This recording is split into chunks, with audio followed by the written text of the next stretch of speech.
Good evening, everybody, and welcome to the regular City Council meeting of the City of Hawaiian Gardens on Tuesday, March 8th, 2016 at a little after 6 p.m. We're going to go ahead and call to order both the regular meeting and the RDA successor agency meeting today. We're going to open with the flag salute by the Girl Scouts of America, Troop number 923. Thank you, girls.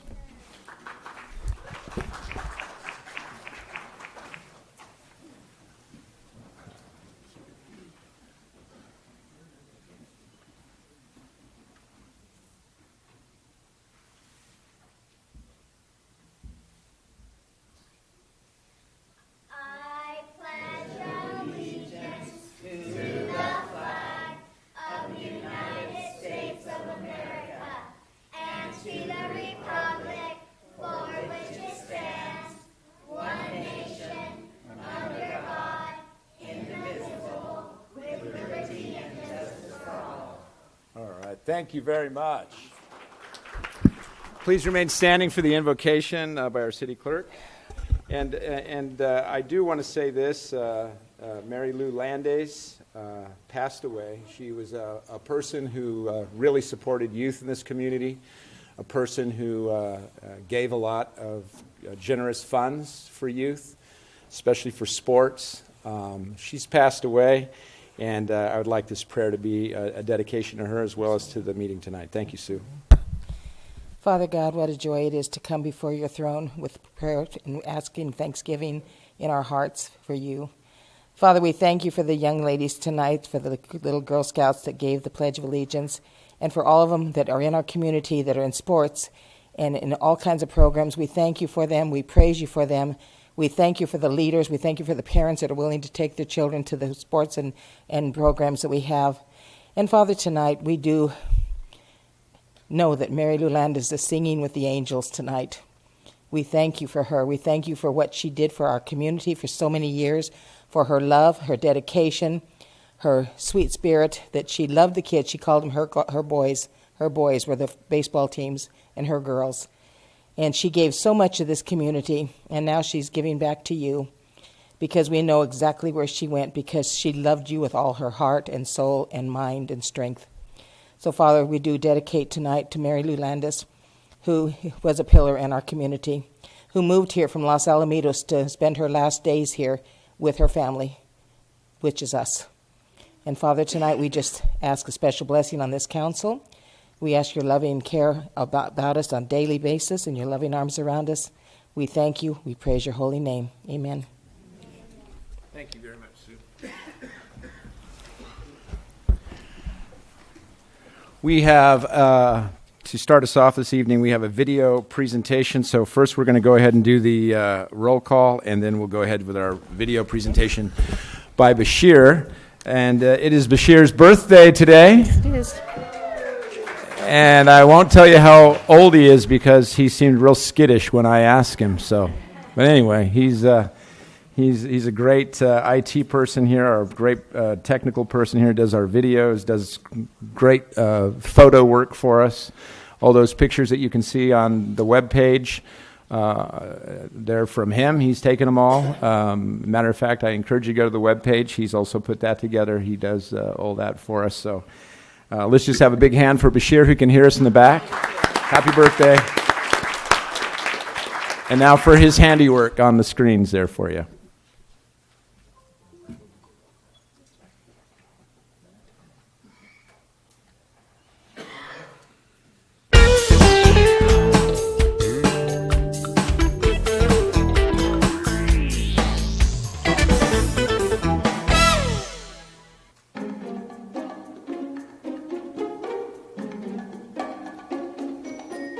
Hi, my name is Ileana Arechiga. I work for the City of Hawaiian Gardens for the Human Services Department. Today we are having our Student Government Day. It's an annual event that we have. We host with the students from Fedi Academy, from their leadership class. What we do today is really special. For example, they come in and we talk to them about a little bit of the history of the city. They ask questions, they get involved, they get knowledge in all our departments and how it works. We pair them up with our council and our department heads, so they go off taking a tour of our facilities, which involves City Hall and our activity center, Public Works, everything around this building. The kids get to see a behind-the-scenes look at how the city government works. Hi, my name is Myra Maravilla. I'm a councilwoman here for the City of Hawaiian Gardens. And today I have Madison with me. She's a treasurer for ASB at Fetty Middle School.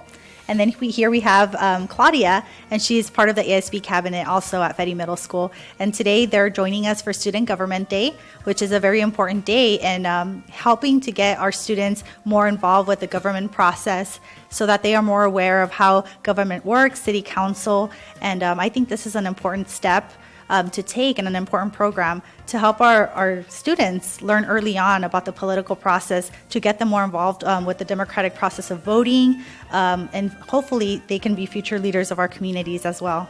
So what did you learn today, Madison? Today I learned that it takes a lot of people to run a city and that it takes even more people just to maintain it. And Claudia, what did you learn today?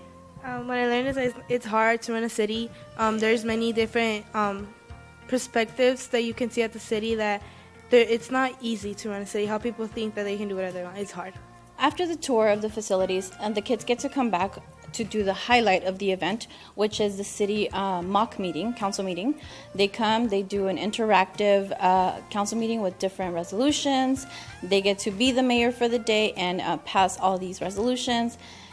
They debate back and forth. It's so much fun for them. Hello, I'm Mayor Bruce, and I'm here with Eileen and Leslie from Fetty Academy. They've been here today doing a mock city council.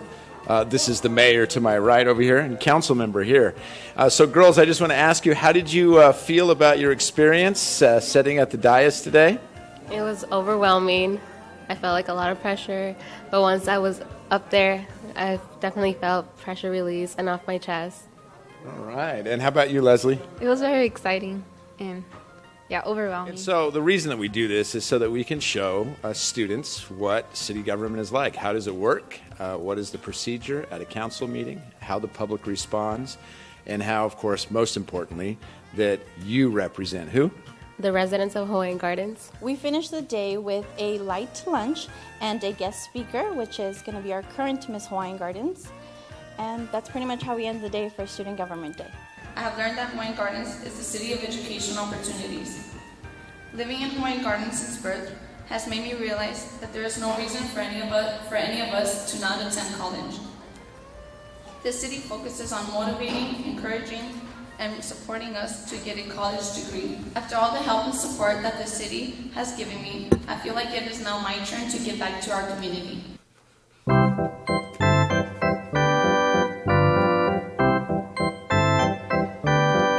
Today's opening day for Hawaiian Gardens Little League, and we're going to introduce the teams, and we're taking pictures today, and we're giving tacos and hot dogs to the kids, and we had the fire truck here earlier, and then this way we can get our season going for the 2016. Hello, I'm Mike Gomez. I'm manager of the Farm Division Angels for the Hawaiian Gardens Little League. We're here today for the opening ceremonies and, of course, picture day.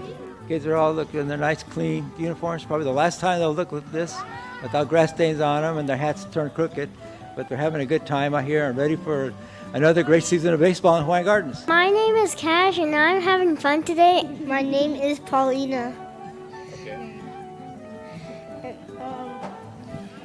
The team will win. My name is Eric.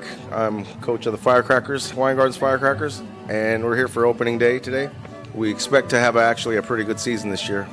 We just need to develop our pitching, but other than that, we're probably headed for a title maybe this year. I play the position of center field, and I'm trying out for being shortstop, and I like Coach Eric a lot. He's really cool. I'm the pitcher and the catcher, I guess, and I like Coach Eric a lot too. Hello, my name is Juan Troncoso. I am the manager of the Farm Red team. We're the Cincinnati Reds. Last year, we played T-ball. We were the TOC champions. We finished the season 27-0. We're expecting a lot of great things from these kids this year. We're hoping we could repeat again as TOC champions in the farm division where there's like 37 teams. And we're hoping we're going to be one of the top teams at the end. Today is grand opening day for all of the teams on Little League, so I'm really happy to be here with all the kids and the families enjoying free food, and so hopefully all the kids enjoy this season.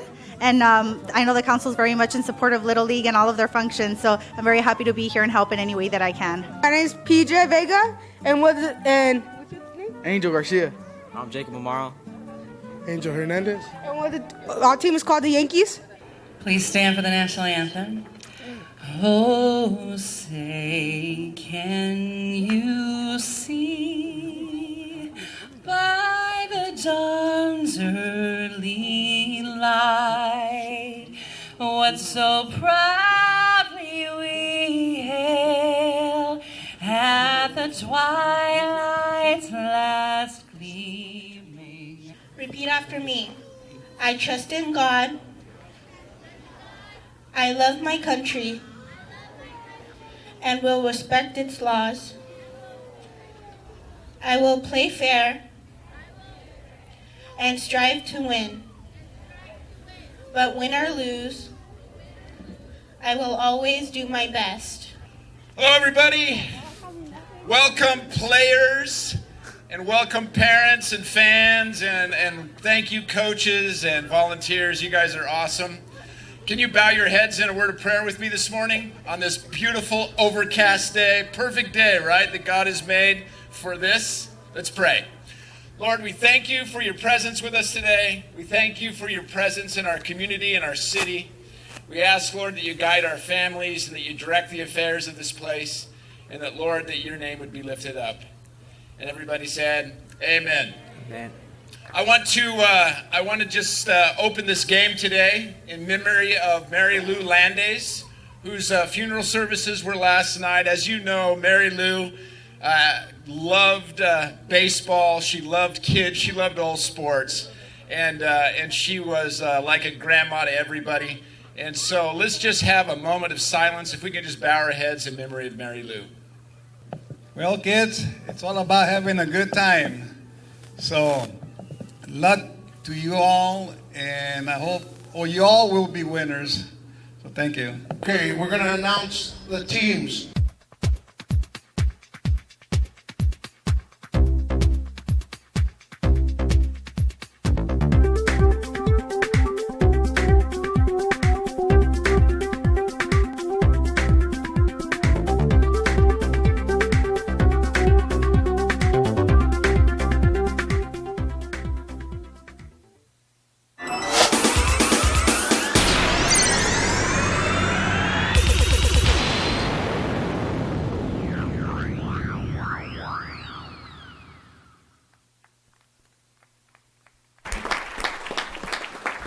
All right. Thank you, Bashir. And we can have roll call now. Councilmember Director Rios. Present. Councilmember Director Tremble. Here. Councilmember Director Maravilla. Here. Mayor Pro Tem Vice Chairmember Rodriguez. Here. Mayor Chairmember Bruce. Here. You have a quorum. Okay, so we have a list of presentations tonight. We're going to go ahead and start with the presentation of a certificate for appreciation to our Girl Scout troop number 923, who did such a wonderful job doing our pledge this evening. Thank you, girls. And I see you have lovely treats. I hope those are for us. You going to make your presentation?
It's good that you gave him some because he was drooling over mine.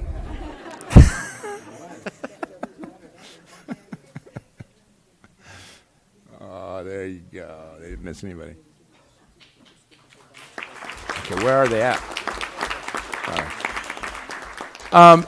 We thank you very much, girls. And you guys look so sharp in your uniforms. Awesome. We appreciate it. And we do have something for you as well.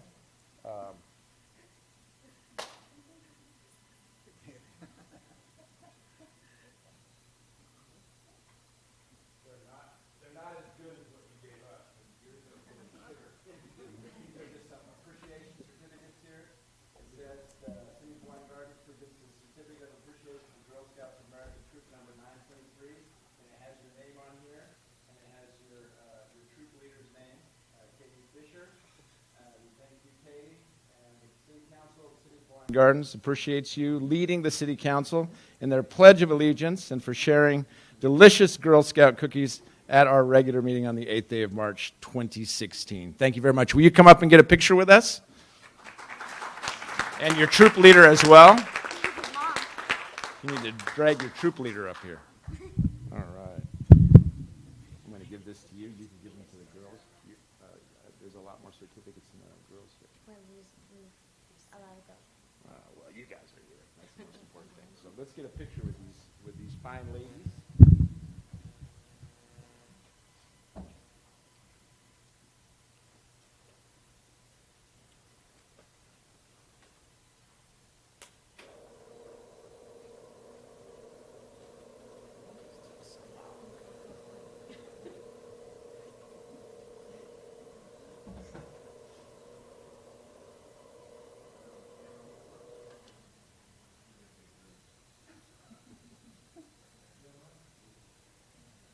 Jerry's trying to stress us out.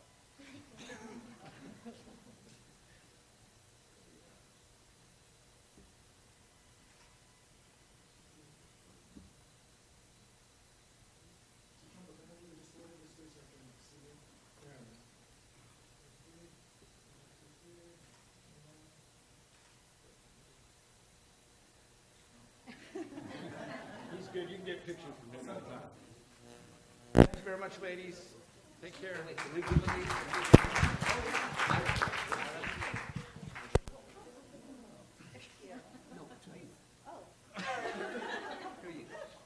very much. Thank you. Thank you. Thank you. Appreciate you volunteering those girls. Thank you. Thank you. Thank you, my girls.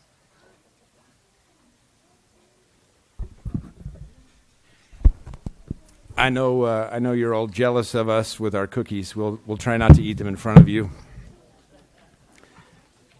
We have a presentation now by Dr. Jose Fierro from Cerritos College. He's the president there regarding Cerritos College Complete Scholarship Program. Is the doctor here? Yeah. Is the doctor in the house?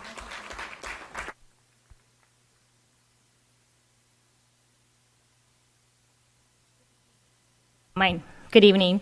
My name is Marisa Perez, and I am a trustee at Cerritos College. I represent Trustee Area 4, including the great city of Hawaiian Gardens. So we are pleased here today to be here to talk to you a little bit about Cerritos College and Cerritos Complete.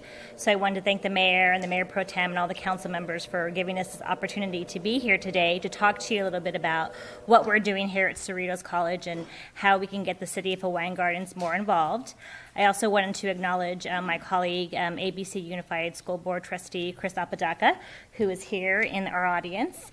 He was one of the people who came together with us and talked about how we can improve the educational outcomes for the residents here. So I wanted just to thank him for his leadership and for his guidance as well. And there was a couple, we've been here before, but many of you have met Dr. Fierro. He's been here since July 1st of last year, and he's just been a wonderful, positive influence on our community. So we're very excited to be here today to talk about Cerritos Complete and to get your feedback and your guidance on how we can move forward to improve the outcomes for our residents here. So thank you very much for having us.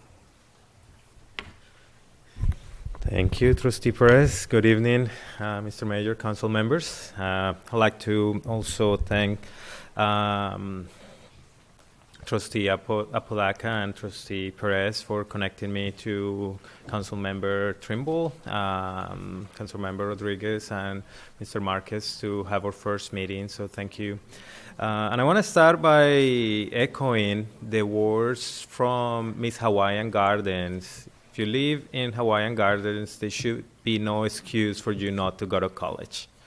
And you already offer some very generous opportunities for your residents to go to college, and we want to bring forward a program to help you support your efforts in the city of Hawaiian Gardens to make sure every student that graduates from your local high school has the opportunity to go to college, and those that didn't make it to college the first time around have the opportunity to re-enter college.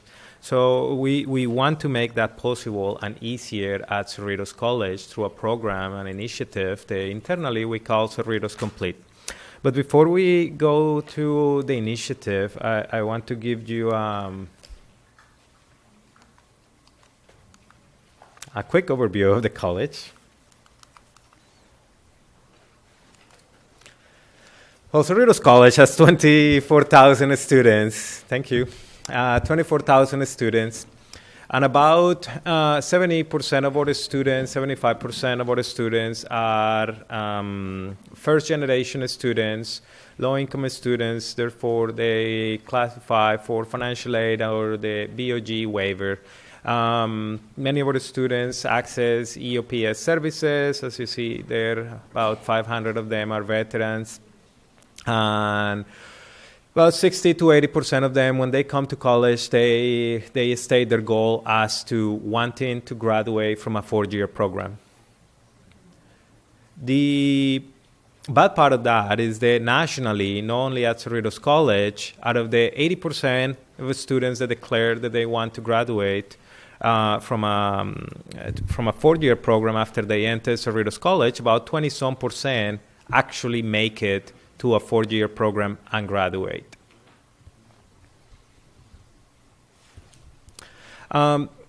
We have been already working with Artesia High School and with our partners at ABC Unified to offer a number of opportunities for our area residents. I know Artesia High School is the high school that serves the city of Hawaiian Gardens, and we already have 3 main initiatives.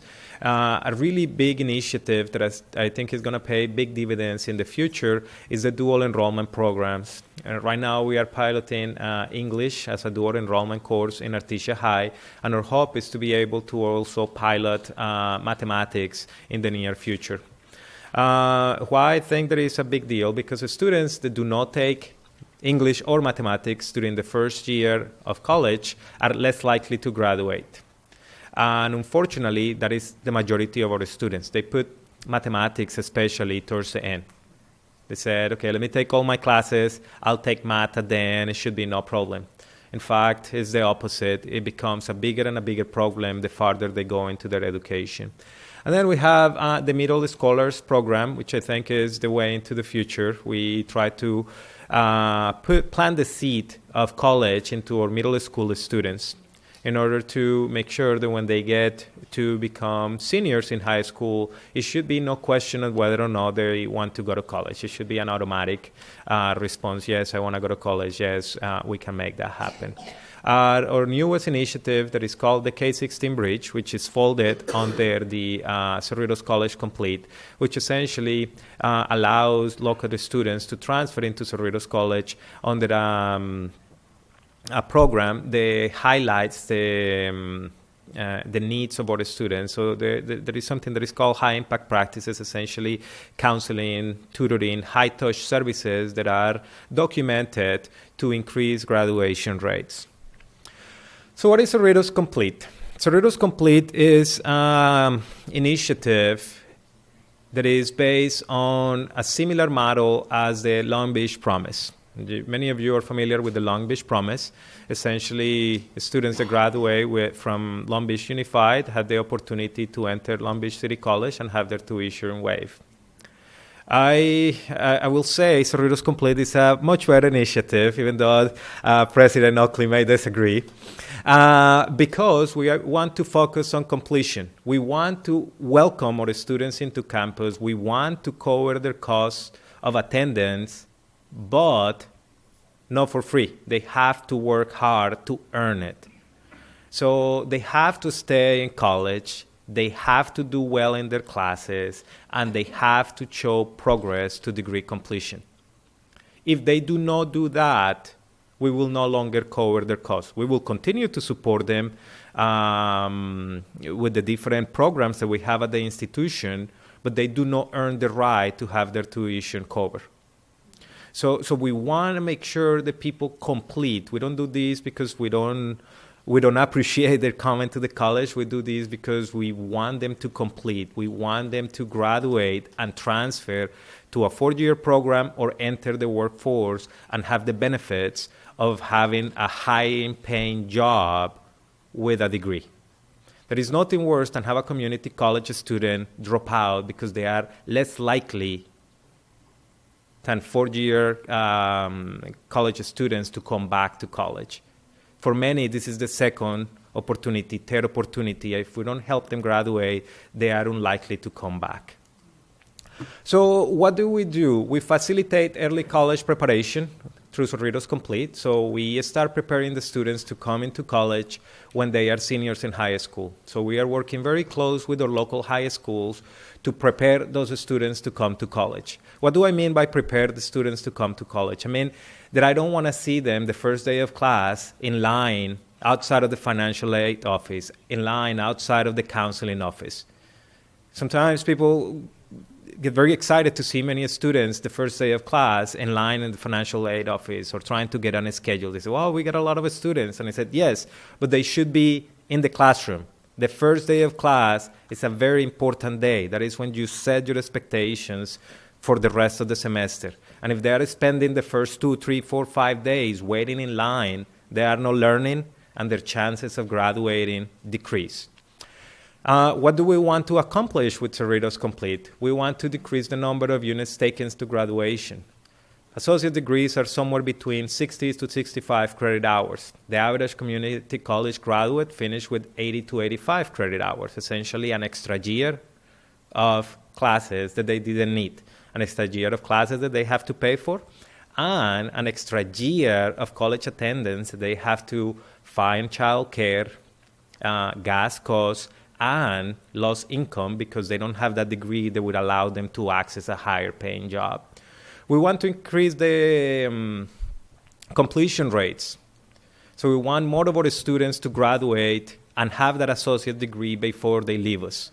Because even though there is documented history that taking some college classes increases your income, having a degree does literally maintain a higher income from that point on. And not only for you, but for your family. We want to decrease the time to completion. Community colleges in California major completions within 6 years. In the old days, associate degree used to be 2 years.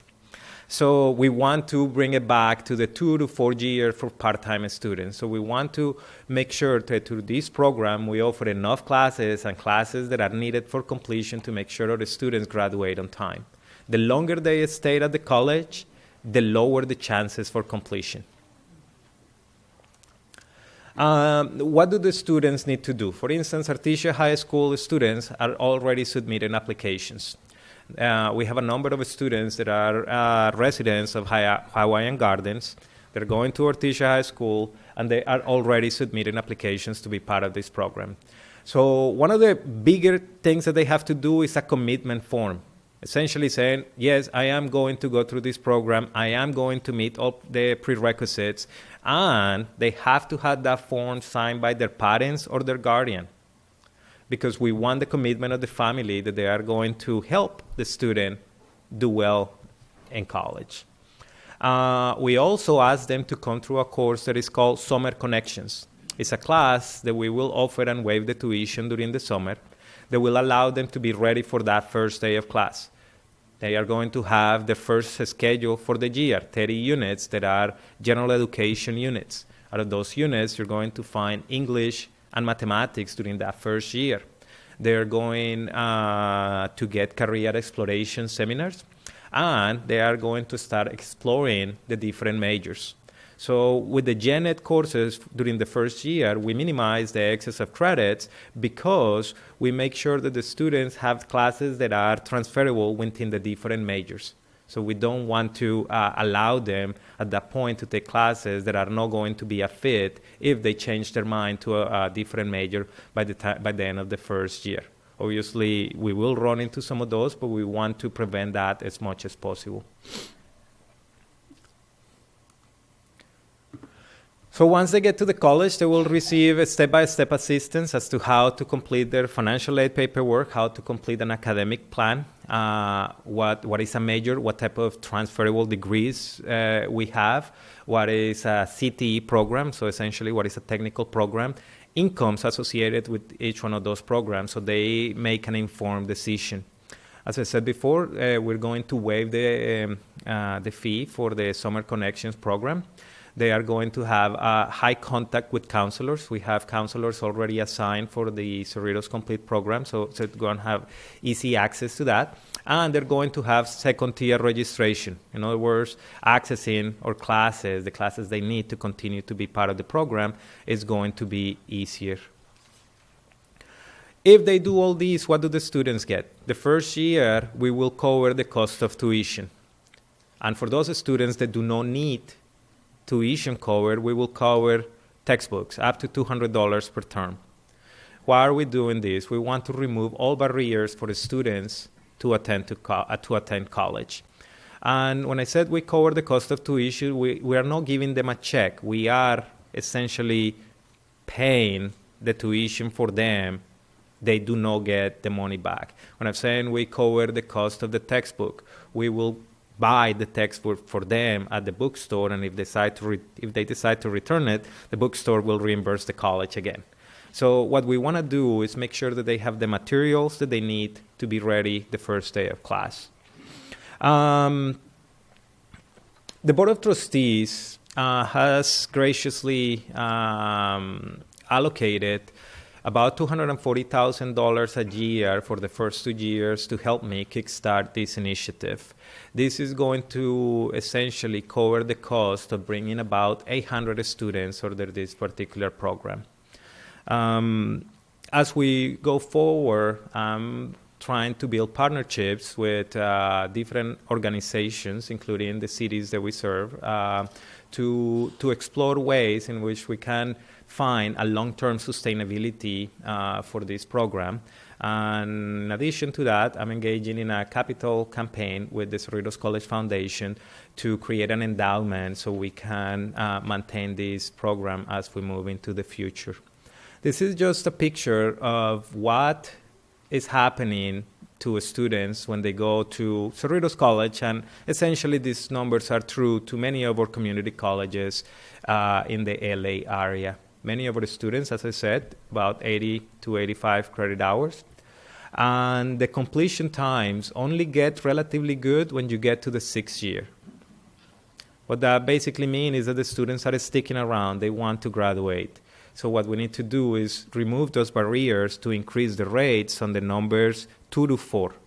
4, I said, because many of our students have no choice but to go part-time. But if they go part-time, we need to make the classes accessible. So with our plan, what we try to do is move the needle, reduce the 6-year graduation rate, and increase 2, 3, and 4 to better serve our student population. At this particular time, I'm in conversations with CSU Long Beach, CSU Fullerton, and Dominguez Hill to create automatic transfer for graduates of the Cerritos Complete program. So once the students have gone through the program, if they completed all the prerequisites and they graduated successfully, we are working on creating an automatic admission into these 3 universities. Conversations with CSU Long Beach are very advanced at this time, and the other 2 CSUs, we are still working to get the ball moving. But but it is very promising, and we still have about 2 years to finalize the details of the transfer. With the City of Hawaiian Gardens, we have a few programs that we can try to work together, partner. Obviously, we can work, I hear from Councilwoman Maravilla that we could probably create what is the HG Promise or the Hawaiian Garden Promise or something like that under the umbrella of Cerritos College. We are already, as I said before, working with graduates from Artesia High, this current group of graduates. So we will have some graduates from Artesia High that are residents of Hawaiian Gardens coming into Cerritos College this fall under this particular program. And we have also have conversations on a re-entry program. So applying the same concept that you just saw on Cerritos Complete to returning students to college. The beauty of applying the same concept is the practices that I just outlined serve students in all demographics and all student groups. These are practices that are documented to serve well all group of students. So returning students usually need a lot of help to find their way around college. And by providing guidance and by having access to counselors and career explorations and pathways to completion, we can reestablish the confidence of a returning student and hopefully retool them to re-entry the workforce with newer and better skills. And during the summers, we had a conversation as well that we could potentially have a summer camp, college summer camp for our elementary school students.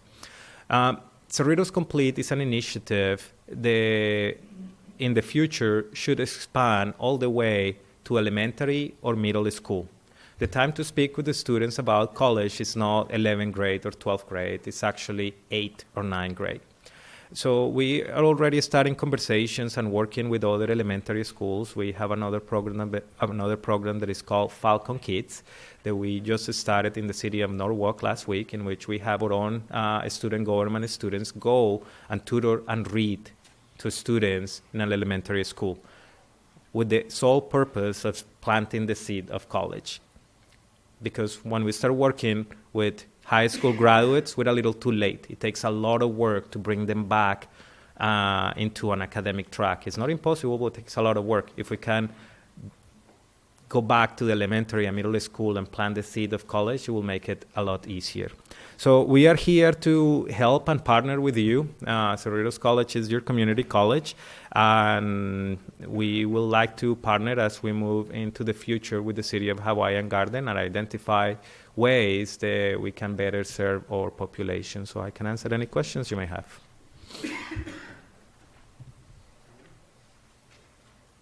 Thank you for presenting. And I just had a quick question. I know there's a lot of equity money available right now, and will this initiative address like low-income minorities specifically? Because I know their completion rates are exponentially lower, especially African American men.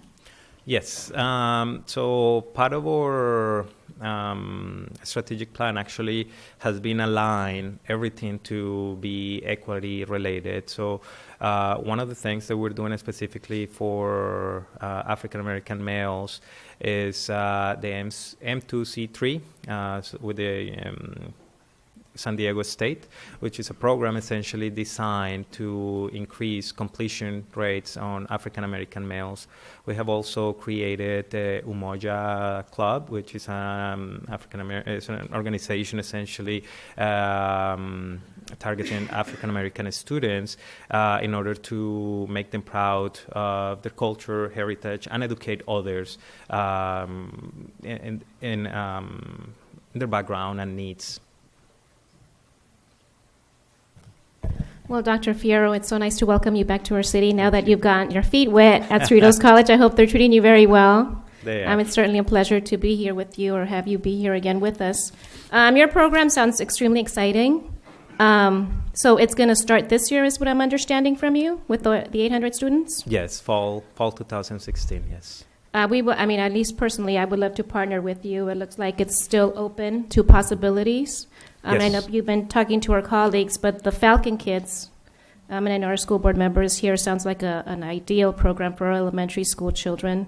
And obviously, Cerritos Complete, I was thinking of maybe the book scholarships, when the students choose one or the other, or whichever way you're looking at it. So I know that there's various ways to partner with you. We just have to finalize as to how we're going to go ahead and do so. Or do you have an idea, Myra? Have you met with them already? Well, I just had a comment about the books, because I know that we're moving towards open source textbooks, and I was wondering if there was like a clause in there to reallocate those funds for a different purpose.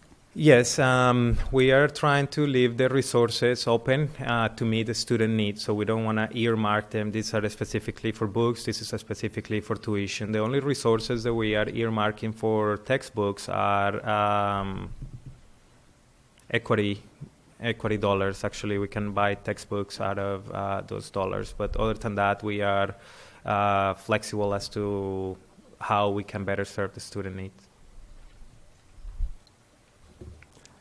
Dr. Fierro and Marissa, I want to apologize. I seen you sitting there, but didn't connect the dots. Now I remember our meeting, Yes. and I loved it. I loved what you had to say.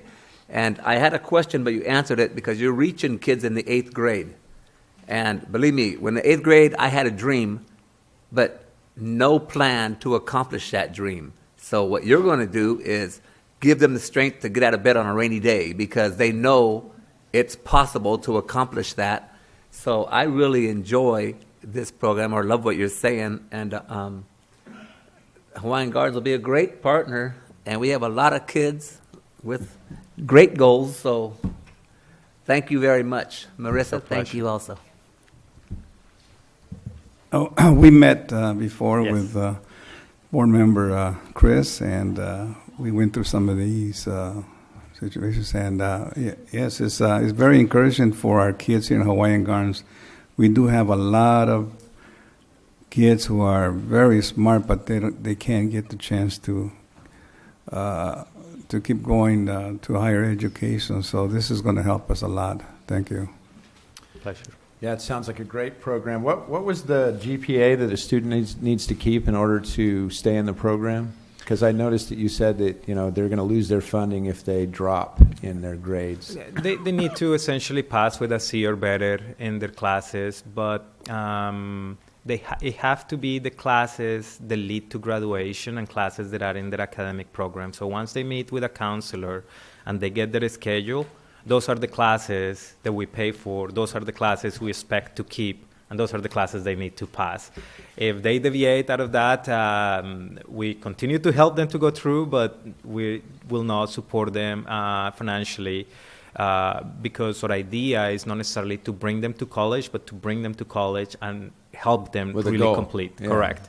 I think that's fantastic. I love that. I love that responsibility clause that you put in there, and I think that's great because give them something to achieve and a definite goal, and that's why we fund people, so that they can do something better. So Yes. that's great. Thank you so much. I appreciate you guys putting together this program. Yeah, go ahead. Yes, thank you, Mr. Mayor. The reentry program. Yes. I loved that when we had our meeting, and with my understanding, the reentry program, if someone got out of school and took a year off and never went back, reentry, to get into college, you would train them, you would teach them or give them classes what to expect to go in there. Can you explain that, or did I say it correct? No, it will be a similar approach of the Summer Connection class the students from the Cerritos Complete program will take. And essentially, it's a career exploration in which we will examine what the reentry student wants to do, the programs that are available that could match that. And oftentimes, reentry students do not know about other possibilities. So we will try to expand their horizons to make sure they, again, make an informed decision. The other part that is very important to remember with reentry students is that oftentimes they have many responsibilities. So going to school full-time 8 years may not be the best approach at the moment. so we can work on a stackable credentials. You get a credential certificate that is a year or 6 months long, then they can go to work, increase their income, and continue to work in their education and go to that associate's degree within a couple of years, and then transfer to a baccalaureate degree and so on. So we will have to essentially understand the needs of the individual and expose them to the opportunities that are available for them. One more question. Let me just add one more thing just to address your comment, council member. We had also talked when we met about our adult education classes. We have free adult ed classes right now that help students prepare to go back into college and actually help prepare them to take the assessment test. Because right now, every community college in the state, before you enroll, you have to take an assessment test. And a lot of times, some students are not accustomed to testing, and especially reentry students who may have not been in the system for a while. We'd be happy to partner with the city and bring some of our adult education classes here to the city to help them get better prepared. Because going back to the whole goal is for them to succeed and for them to complete.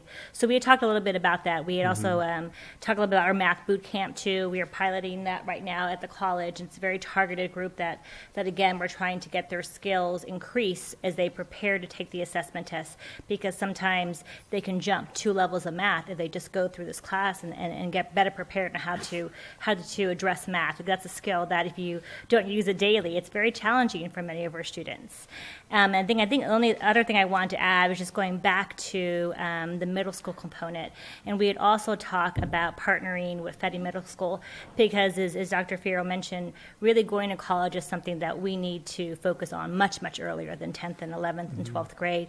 So we had talked about Fetty being actually the perfect population to kind of test this and to see, working with ABC Unified, if we could somehow partner a program so we would bring every single Fetty student to Cerritos College, because it is their college and it is their community college, and many of them don't have the opportunity to visit our campus until it's much too late. So we were talking a little bit about bringing every single Fetty student back in the fall or to spring of next school year, come to our college, we can give them a tour, we can talk about getting them college prepared at a much younger age. So I had one more question. Would you welcome me if I wanted to go into the re-entry but wasn't sure but just had questions? Would that be okay if I just asked questions and then after our conversation went home and made my decision? Do you welcome them kind of people that might go but they want to know more? Absolutely. However, we will try to persuade you to make your decision right away, because if you leave, you probably won't come back. That's why you're the doctor. Yes. Good job. Well, thank you both very much. This is an exciting program. It's a great opportunity for our community. We appreciate it. Appreciate your presentation tonight. Thank you. I'm going to have council go ahead and come down again. We have 2 presentations to make to people that are out here tonight. If you'll join me.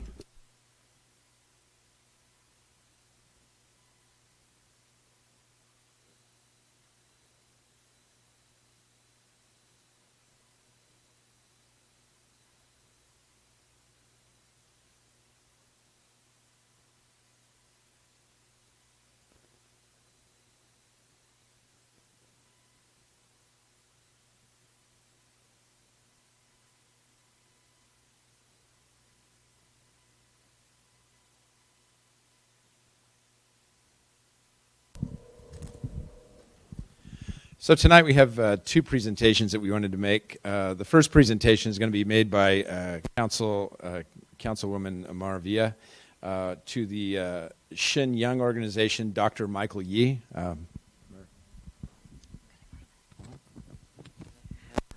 Dr. Michael Yee is here on behalf of Shin Young organization. He's a representative, the local representative for the organization. So I just wanted to present this proclamation to you.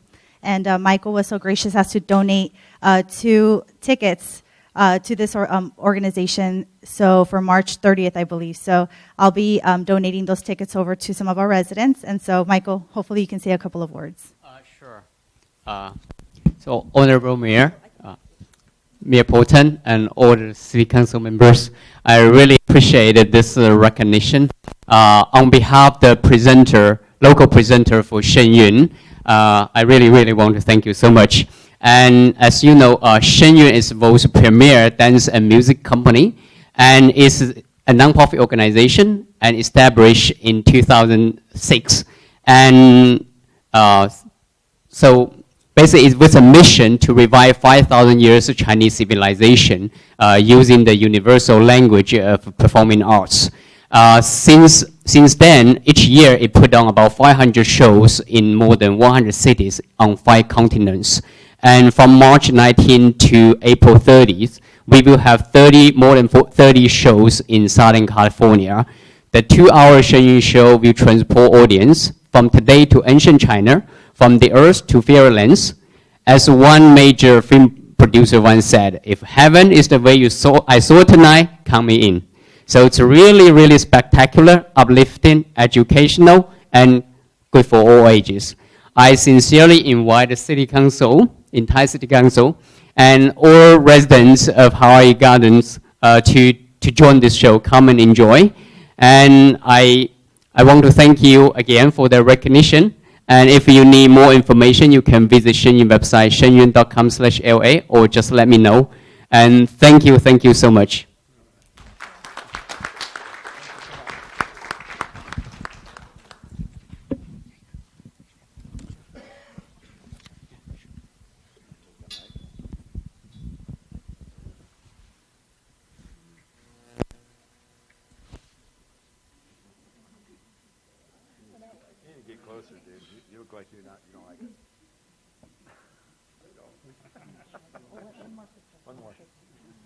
We take lots of pictures here.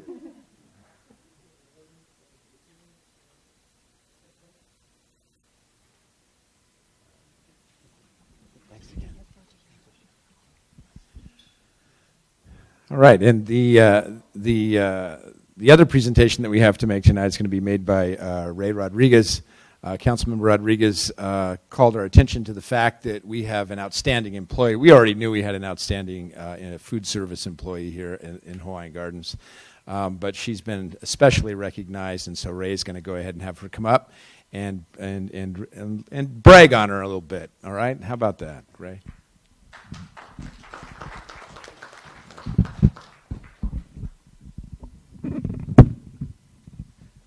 Thank you. On February the 25th, one of our distinguished, she is an employee for our seniors. She received a nutrition award, distinguished award from the Los Angeles County Community and Senior Services on the area of agency on agency in nutrition. I think she's been with us for about 18 years. Excuse me, 25, and she has one of the hardest jobs around here. So I would like to bring Teresa Nava up here.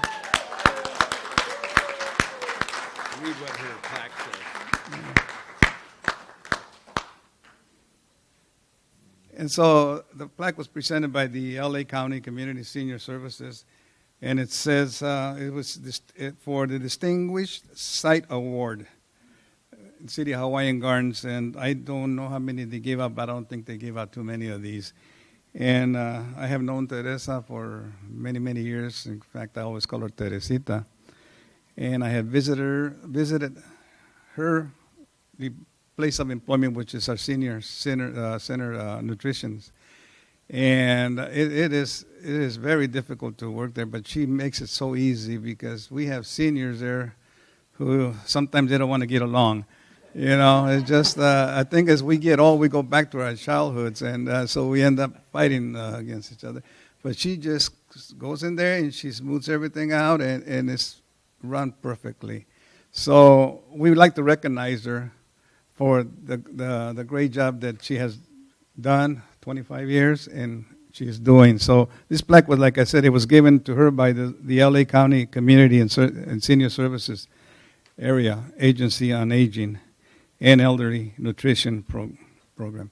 So, Teresita, thank you very much for your hard work. So, you want to say a couple of words here for our... Capo. I want to say thank you very much for all, the council members. And, I really happy to work in here with my seniors because I love my community and I love my people. And I know sometimes, I have a problem with my kids. I say my kids. I don't say my seniors. I say my kids. Because before I worked in the Head Start, before coming here with my seniors, and, sometimes,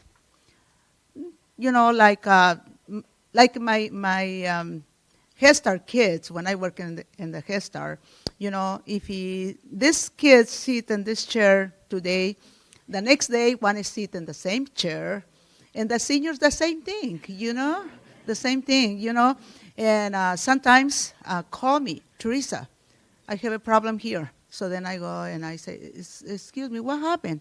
I said, well, these people sitting here, and I sit yesterday here.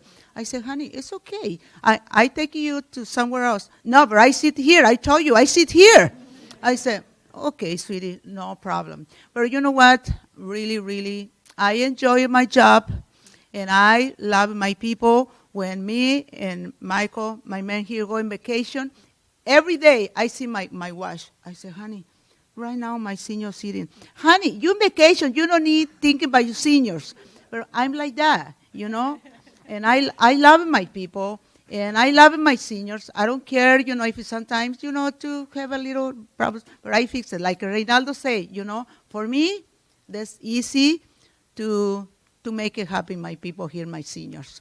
So thank you very much to everybody, and thank you. Thank you.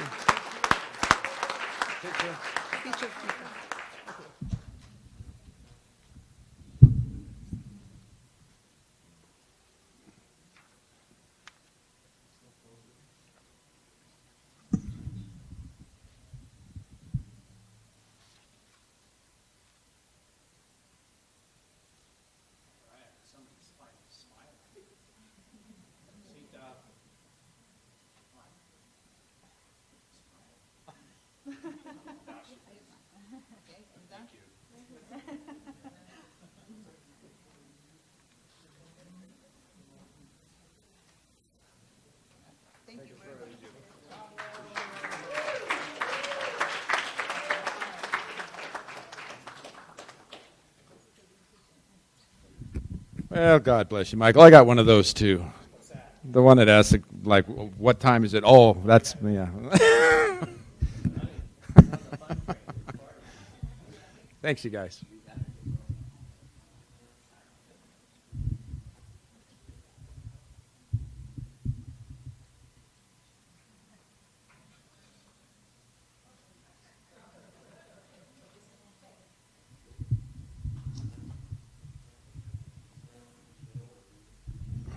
The audience continues to wait with bated breath for oral communications. However, we still have a couple of more presentations.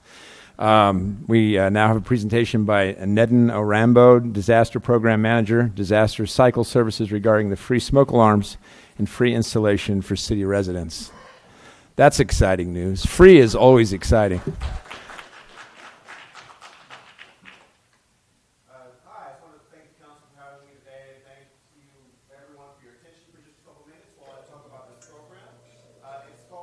The Home Fire Campaign, sorry. And so my name's Dan Rambo. I'm from the American Red Cross. And most people, when they think of the Red Cross, they think of us taking blood, usually. Or they might think of us responding to major disasters, Katrina or anything really huge. Now, the fact is, every year, everyone thinks about all the people that died in all of those really horrible natural disasters, but every year there are more people who die from home fire deaths. Just fires that happen to the home, from a candle being knocked over, or somebody playing with matches, or something in the oven, or a rag hanging over the stove. So the fact is, there's actually a lot less time that you have to respond during a fire than most people would think. I actually have a video We're going ahead and cue that up. And it kind of shows just how fast a small fire that starts can spread throughout your entire home. Now, the Red Cross is actually, so this is live as a fire. So they started a small fire inside this living room. And you can see it actually grows exponentially. It starts off very small. Now, at this point, you know, a smoke alarm could go off. You could find it. You could pretty easily put it out with a fire extinguisher at this point. Okay, but the fact is, when fires happen, a lot of the time, people don't recognize them. As it turns out, we actually set up a pretty ambitious goal, and that goal is to reduce fire deaths in the country by 25% over the next 5 years. And the best way we found to do that is to actually offer smoke alarms. Now, as you can see, we've only hit the minute mark, but what's gone from just a tiny spark has actually spread quite a bit. Now, that's still, I don't want to say manageable, but it is something that you could potentially put out. Okay, but the thing is, most of the time, if you don't have a working smoke alarm in your home, you won't know that this is happening. If you're in another part of the house, you're probably not going to smell the smoke just yet, and you're probably not going to hear the flames as they build, okay? So as you can see, we haven't even hit a minute and a half, and the flames gone way out of control.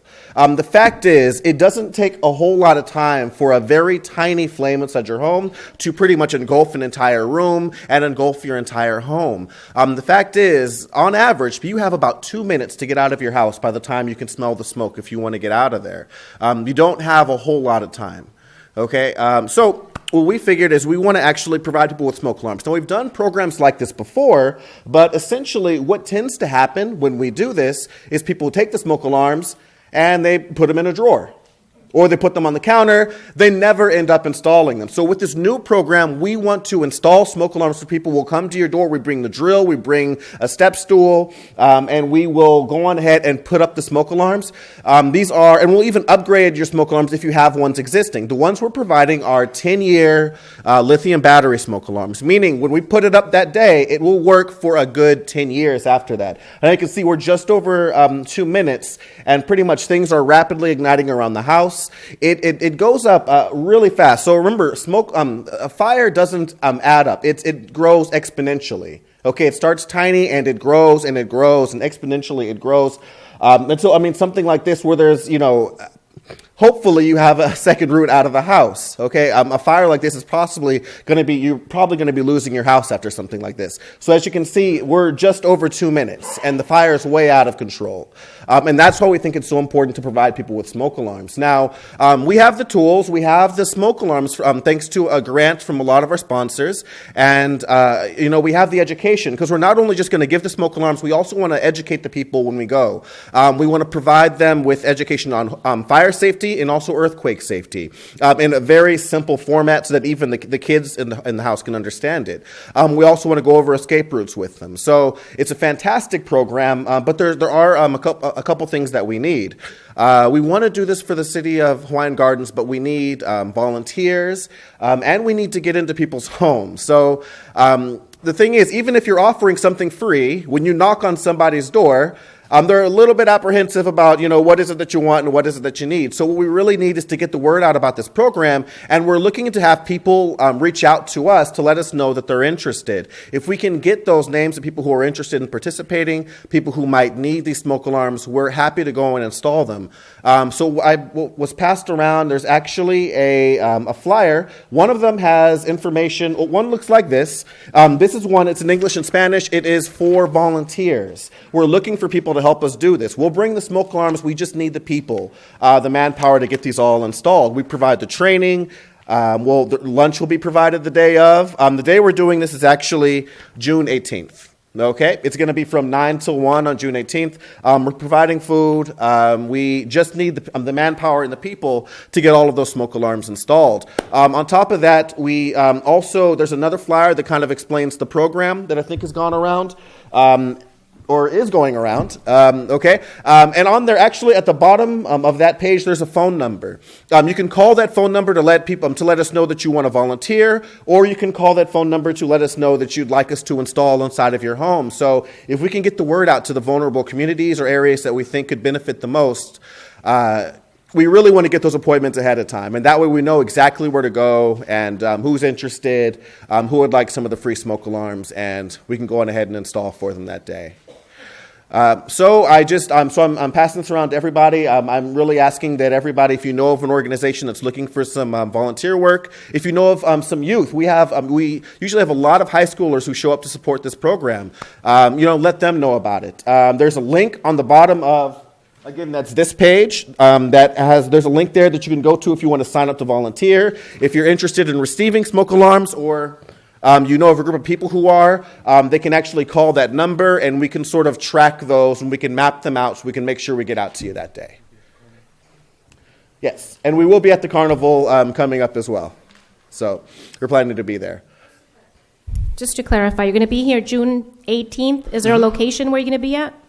We're nailing down the location. We're in talks with the bingo hall. So we're probably going to be based there. That'll probably be our base camp, and we're going to spread out throughout the city. And this is a question for Mr. Gomez, Steve Gomez. Is Glenn involved in this particular project? I know he does our training, CPR training, and a lot of emergency preparedness programs. At this time, he is not. I believe the initial contact came from the city manager's office. I attended one of the meetings. But as Mr. Rambo mentioned, the Red Cross is going to host a booth at the carnival where our residents can pre-register for the fire extinguishers to be installed in their homes. But I don't know if there's any follow-up meetings where if we need to get Mr. Cornejo involved, we can do so. I know this is Mr. Trimble's project. He was so excited about it last time and bringing it to our city, and it sounds like a really awesome opportunity. It just needs a little bit of coordination, it seems, getting the location and the time and et cetera. So the time was 9 to 1 o'clock? 9 till 1 o'clock is the time we have planned. And I hope you come to our meeting closer to the date, just to remind us that it's coming, and get the sign-ins and follow up. It's a great program. Yeah, absolutely. Are there any other questions? I had a question. Nidan, I'm sorry. I seen you sitting there, okay? But I loved talking to you, and you're just as energetic today as you were when we had our meeting. And I, too, would like to have Glenn involved if we could. He would help organize. But like Steve mentioned, and we mentioned at the meeting, you're going to be at our events, like at booths and whatever we have going on. So you could take sign-ups there for installers and for people that want it installed. And one thing I wanted to make people aware of is that when you train us to install, you also give us a backpack with installation tools. Yes, so we're providing not just the alarms. We actually have a backpack that's full of all the tools you'll need to install that day, and all the educational materials, pretty much everything. So you just show up in clothes, and we'll give you a backpack. We'll give you actually a T-shirt. Everybody who volunteers actually gets a free T-shirt that day, and you'll have all the tools you need. And you could explain the crew? The crew? Well, the crew, we usually try to have it comprised of 3 people. One person who is the installer, who we usually want to have somebody who's 18 or older as the installer. We have someone whose primary job is the educator. They're the ones who hold the educational materials. They talk with the family for the most part, and they go over escape plans, disaster, and earthquake safety. And the last person, the documenter. Documenter main job is to pretty much help the installer with installations and to document exactly how many alarms we're installing in each home, because we have to, for reporting purposes, report everything that we're doing and all the alarms we install. So it's usually teams of 3. Sometimes we have teams of 4, but yeah, usually teams of 3 people. I was just wondering if you reached out to the Red Cross Club over at Artesia High School. I know that they're very active and they have a large membership, and I'm sure they have a lot of seniors that are 18. Yeah, absolutely. We'll definitely reach out to them. I don't know if we've talked to them already. Have we, Tori? Yeah, we've got them. Actually, we've got them involved, so they're definitely helping out. They'll be there that day. Well, it's a great program. Thank you so much. Who funds this? Where does the funding come for all these things? There's different donors that have given primarily for this. We had a huge grant, some from companies like Disney and other places, and they're kind of funding this whole home fire program. Oh, that's fantastic. So, thank you so much. Appreciate it. Look forward to it. Mm-hmm. Thank you.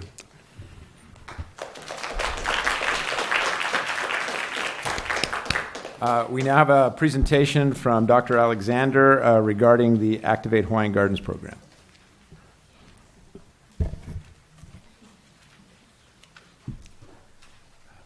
Bashir. Good evening. My name is Alexander. I met today Miss Sue Underwood. She reminded me that I have 10 minutes. So will you be happy if I will get only 9 minutes? Thank you. Actually, it's fine without that. Actually, council member, it's fine. I think that. Okay, I'm sorry. Mayor Pro Tem, Mr. Rodriguez, and City Manager, Mr. Marquez, asked me to make presentation to inform new council members about the program, renew information, update information for old council members and for public. I'm more than happy to do that. I will give short overview about obesity problem in the United States. So in 2005, it was published articles that changed the life of a lot of scientists and a lot of healthcare professionals. It was first time that it was published information that contemporary American generation will be first generation in United States history that will live less than their parents. And now it's known as in Professor Olshansky's article. And I want to show you just small citation from this article, where he states that, you see what he states, but everybody do not pay attention on this word, that this decline is because of obesity problem in the United States.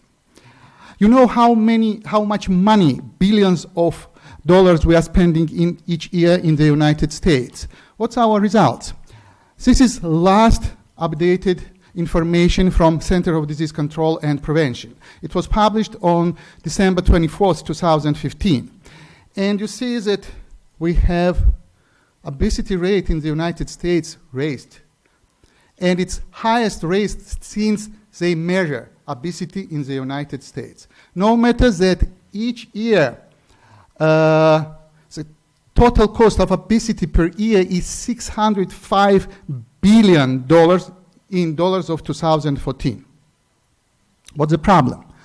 Problem is that there is only one way how we can reduce and stop obesity problem in the United States. We have to use a strategy as prevention. We have to prevent from new cases of obesity. And only one intervention that can solve this problem is its healthy lifestyle implementation. So, based on all scientific evidences, we created our obesity solution program. It's a long-term, results-oriented, preventive umbrella program designed to reduce and stop the childhood obesity epidemic in the United States through a collaboration of all main stakeholders: families, schools, communities, early child care settings, and primary care providers. So, as you know, we are working with families. We have classes for families, 8 educational classes. Now we have 4th year of our classes. And we adjusted our program for local community. So you cannot teach people the same in Alaska and in Southern California. It's completely different people, completely different culture, completely different programs that you can provide, you have to provide. So Activate Hawaiian Gardens is a collaborative long-term pilot program designed to effectively address the issue of childhood obesity in the local Latino community. This is key word, local community. As I mentioned, there are 5 main stakeholders of the problem. It's from one huge study that was funded by government. And today, more than 300 parents participated in our classes. We don't count this year because we don't know how many people we will have.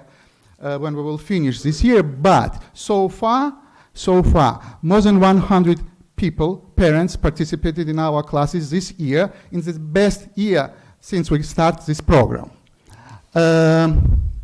At school level, we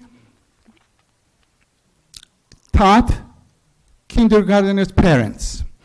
And before we start our intervention, we measured their body mass index, their kids' body mass index. So far, we measured 442 kids, and all measurements were made in strong conjunction with CDC's recommendation and by third independent party. This is the results of our first 3 years, and I don't want to give it in details, but its effectiveness of our program is more than 120%, because how it can happen, more than 60% of kids whose parents participated in our classes, they lower their BMI, so they lower their weight. And in opposite, more than 60% of kids whose parents did not participate in our classes, control group, correct? They gain BMI, they become heavier. This year, in Artesia High School. So we are working with family, we are working with schools. Principal of Artesia High School and we decided to have some program for them, for high school students. 368 students participated in our survey, anonymous survey, and the final results of our intervention, 3 class. So soda consumption dropped for almost 25%. Visits in fast food restaurants, 23.9%. Energy drink consumption, and it was a request from teachers of high school. They asked me if we can teach students about how dangerous it is to drink energy drinks. And after our intervention, 33.97% drop. And almost 50% muscle building supplements, because it was a request from teachers too, to speak with students regarding muscle building supplements. This year, we measured 268 kindergarteners' body mass index. It's new information, you never ever heard this information before. 144 kids have, of 53.73%, have normal weight. 4 students of 1.4% are underweight. 63 students, or 23.51%, are overweight, and 57 students, or 21.27% of students, are obese. So we are very happy to work with City. Now we have big fan club, almost 500 only students, plus their family members, and they know that program is funded by City. Thank you so much. And I have whole list people to whom I have to tell thank you. That it is, you will not count on 10 minutes, correct? So no, it's very important because we have a lot of support.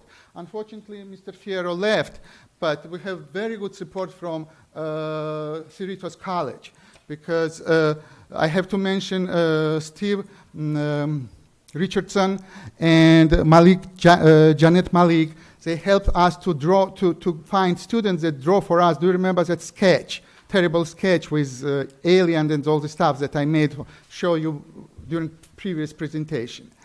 And I updated program about 45%. So we need new handouts in Spanish. So I don't know in English well, so what about Spanish? So they, college, especially Graciela Vasquez and her 2 staff members, they, for volunteering, they translated our handouts. Some of them, they are 11 pages, and they translate for free for us. So their name is Roxy Raigoza and Sonia Diaz. I want to thank them. And Scott Smith is here. He is always very supportive for us. And all staff in city, I mean, it's amazing. City manager, thank you so much. Melissa Valdez, Ray. We have one problem, and with Ray including, because together we visited early child care, you know that, Moaf or something, Mr. Mayor. They were your neighbors. We made presentations there because it's extremely important that we will start our education as early as possible. We made amazing presentation. Ray was there with me, and Melissa was there with me. 6 months, no return. It's free for them. No answer, nothing. Yes, that Moab, you know, city gave them free facility, correct? Maybe we can, it's for our residents, for our kids.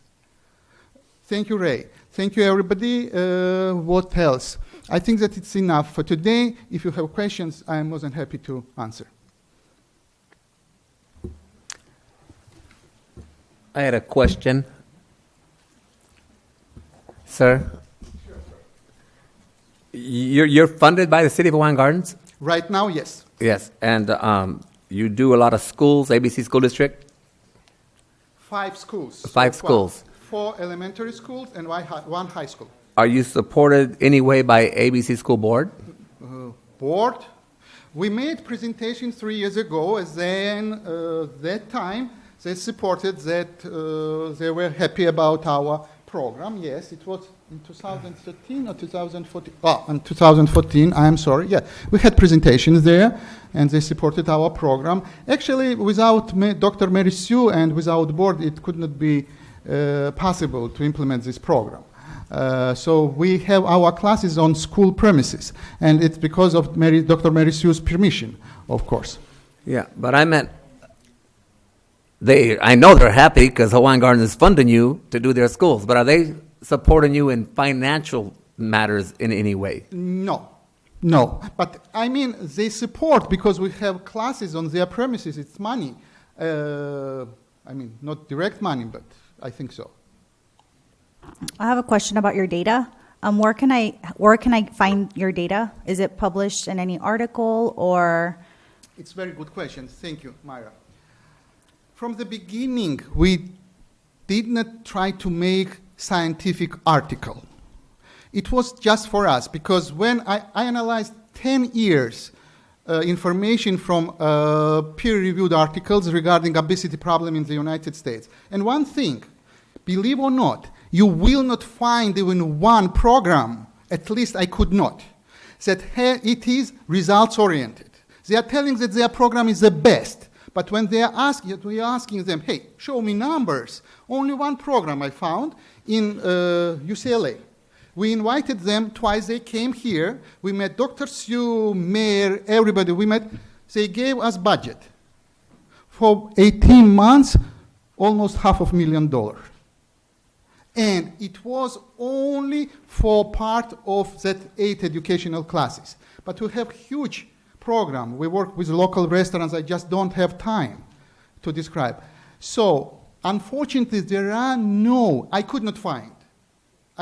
Scientific, yes. Some articles you can find that they measure. Then I had meeting with Professor Frankel. He gave us a letter of recommendation, referral, from UCLA, and he told me that it's a good idea if we will publish this data. But so far I'm alone. It's very difficult for me to take care of everything. Yeah, we have all numbers are collected in conjunction on strong CDC's recommendation. Each page is signed by at least two persons. So everything, we have it still. But one student's count, if you need to count everything, all the information about one student, it takes between 15 and 20 minutes. And you have to do it twice, before intervention and after intervention. So it's very, very extremely time consuming. But right. We have these numbers, yes. Well, I was just saying because right now you're saying that no other article has the success nothing that's published has the success that your program has, right? Is that what you're saying? Correct. Yet you cannot prove that it in fact really is successful because it's not published or peer reviewed by other sources. but I don't. It was not my goal. My goal was to create real program. I have to. We needed. Our idea was to check: does it work or not? For me, it works. If somebody wants, they can check numbers, no problem. But again, it's not scientific. Right, but if it's not scientific, then you cannot make the allegation, or you cannot say that it's proven, or because you have nobody peer reviewing your information that you're making. That's not how it works. It doesn't work for scientific article probably, but for program that we want to implement, it works. Again, for scientific article, it doesn't work, but it was not our goal. Okay, so then we cannot say that this is the only successful model because technically it hasn't been cross-checked with other models, correct? Probably bureaucratically and technically, yes. Otherwise, why not? Well, I'm very pro-education, so I follow this stuff seriously. I'm sorry, what's your education? I'm sorry. 10 years of education in high school, top 3 students, medical school 6 years, 4 years of PhD, 10 years in Brain Institute, and here Santa Monica College. I know, but my goal is not. Again, I do not try to get money for that numbers. Again, this number was for us to figure out, does our program work or not? When somebody is asking, I'm telling, yes, we have these numbers, period. Now that you have 3 years of data, would publishing an article be a goal for you? It depends. It depends. We have almost on June, hopefully we will have 4 years already and a lot of data. Mm-hmm. We can, again, I have offer. Because there are people that rely on the articles. They will say, well, now that you publish, now we will, give you more money or whatever. It does make a difference. Again, thank you. Formally, yes. Formally, we can do that.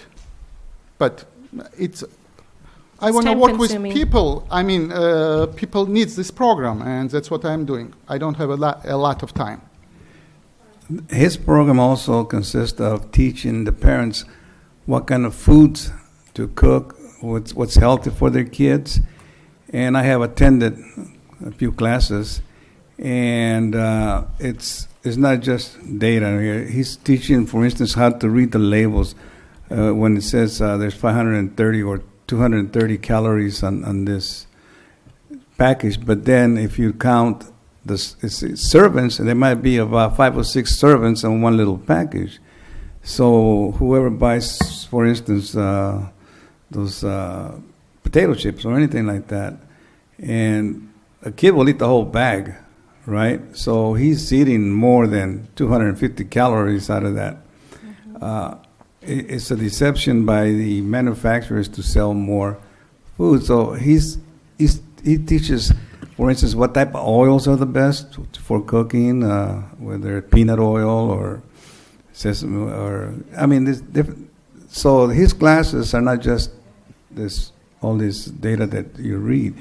In fact, I think most of his classes are teaching the parents how to, which is the best foods to buy. For instance, in grains, even though it's grains, it might not be that good. Like I said, I don't know about the data as much as I know what he's been teaching the parents. And the last one, it was at Ferguson. Was it Ferguson we went yes. to? And he had about 30 parents there in that class. So they do attend and they do ask questions on the different types of foods that is good for the kids. How to teach the kids how to eat the right foods instead of, just giving them, nowadays some of the parents just to shut the kid up or something, they'll give them a bag of chips or candies or whatever it is, or instead of cooking, they'll send them down to McDonald's to get something to eat. And this is what he does in some of those classes, teaching what to do. Well, I've had the pleasure of meeting the parents when you've brought them. We presented them with certificates, and they gave excellent testimony. We saw a video of them, and I saw the Artesia High School video when he went to speak to them. So I know that you have a great program in that regards. It's just our new council members need to be more introduced, I guess, into testimonials. Well, we just can't make that claim that this program is the only successful program and there's no other model like it if it hasn't been peer reviewed. That's not correct. But I have a question. I know the school district offers a grant called Thriving Schools through Kaiser. It provides wellness programs to students in our city free of charge. And I was just wondering how this program is different from that program. This program is completely different from any programs that I know. Why? Because first of all these big companies, they have one program for everybody. And this program is our program for local Latino community. For example, this week we have 7 samplings. We are preparing on site some snacks, healthy snacks. Before that, we visited the local Food for Less. We choose healthy items from there. We brought, we show which one is healthy, which one is not. No one big company, no one will do that because they have one program for all United States.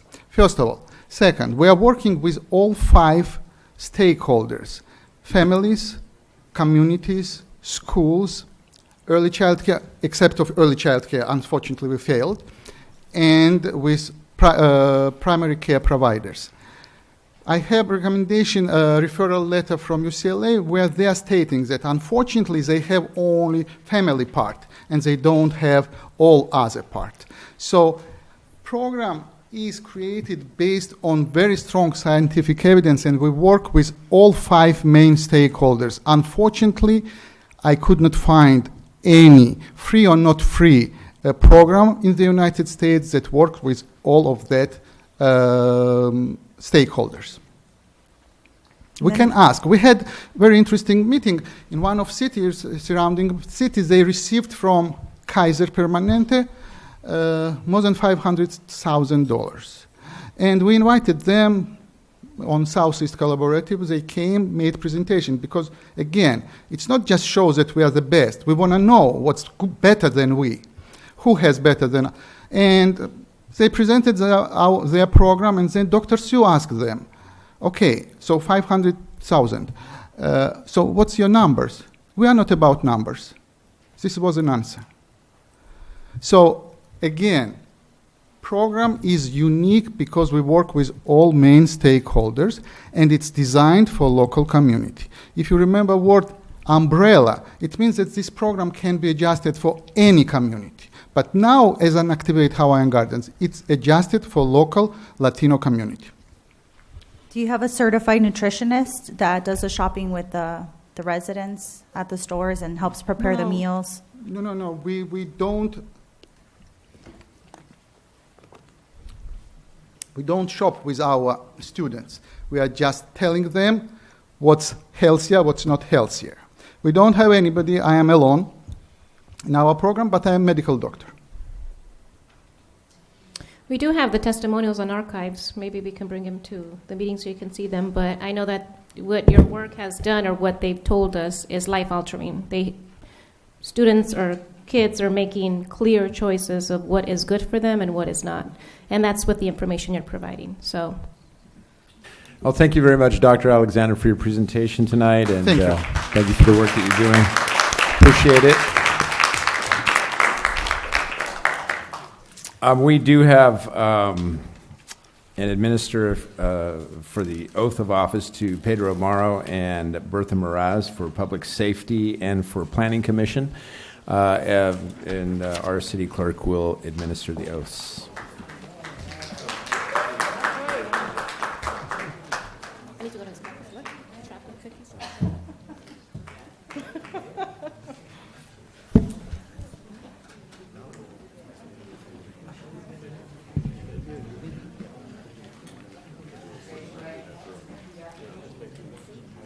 I, Pedro Amaro, do solemnly swear that I will support and defend the Constitution of the United States and the Constitution of the State of California against all enemies, foreign and domestic, that I will bear true faith and allegiance to the Constitution of the United States and the Constitution of the State of California. I take this obligation freely without any mental reservation or purpose of evasion, and I will well and faithfully discharge and the duties that I'm about to enter. Thank you very much.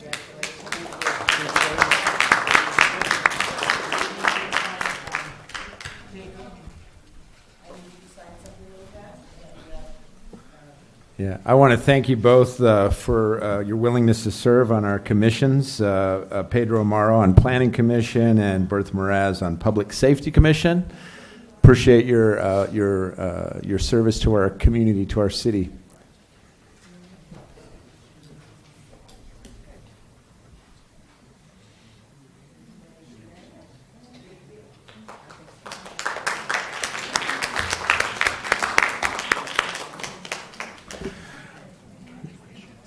Because of the length of time from our proclamations and presentations, we're going to take a short 2-minute break just for refreshment. 2 minutes is all we're going to do. 2 minutes. Can I be recognized for a moment? Excuse me? Can I say something? We're going to go to oral communications in 2 minutes, so give us 2 minutes.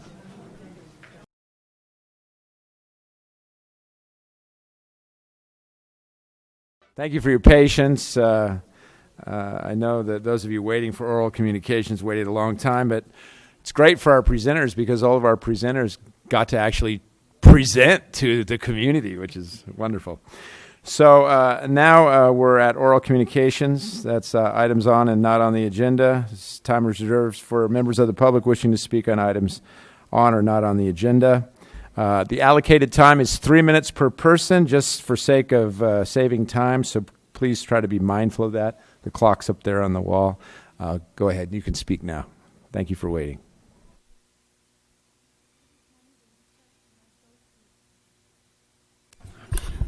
And for the record, if you could state like your name and your residence, if you will.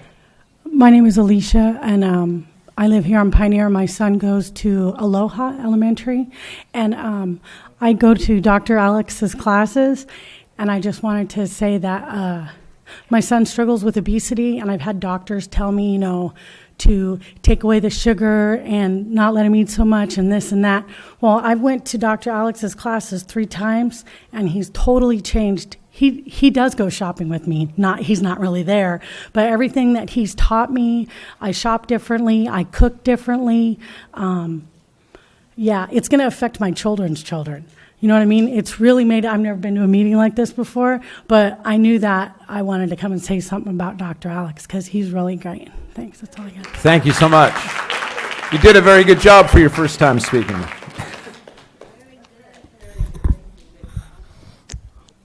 Good evening, City Council, Mayor. My name is Donald Mills. I'm a 10-year volunteer of youth sports in Hawaiian Gardens. However, I am not a Hawaiian Gardens resident. I am currently the president of Hawaiian Gardens Youth Football and Cheer. The reason I say Hawaiian Gardens Youth Football and Cheer, we were associated with Pop Warner Football as of the first of this month of March. We've disassociated ourselves with Pop Warner, and now we are working with another entity called American Youth Football, and we're associated with the Pacific Coast Conference, also known as PCC. And the reason I'm here is to address that our name has been changed from Hawaiian Gardens Pop Warner Football and Cheer to Hawaiian Gardens Youth Football and Cheer.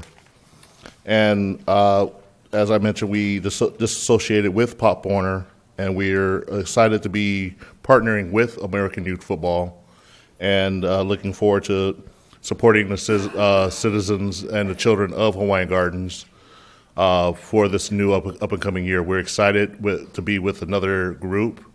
The reason being that we associated with another group is mainly because of self-disciplining ourselves. We were restricted by Pop Warner for a number of different things, one being financially. However, the new association does not restrict us. They are allowing us to be our own entity, but to work under their umbrella as well. We have went through the process of creating a new tax ID, and we're creating a new entity because of the name change. So therefore, we're looking at trying to reestablish ourselves in the community as a different group, however, involving everyone in the same aspect, and to create a better atmosphere for all the youth in the program.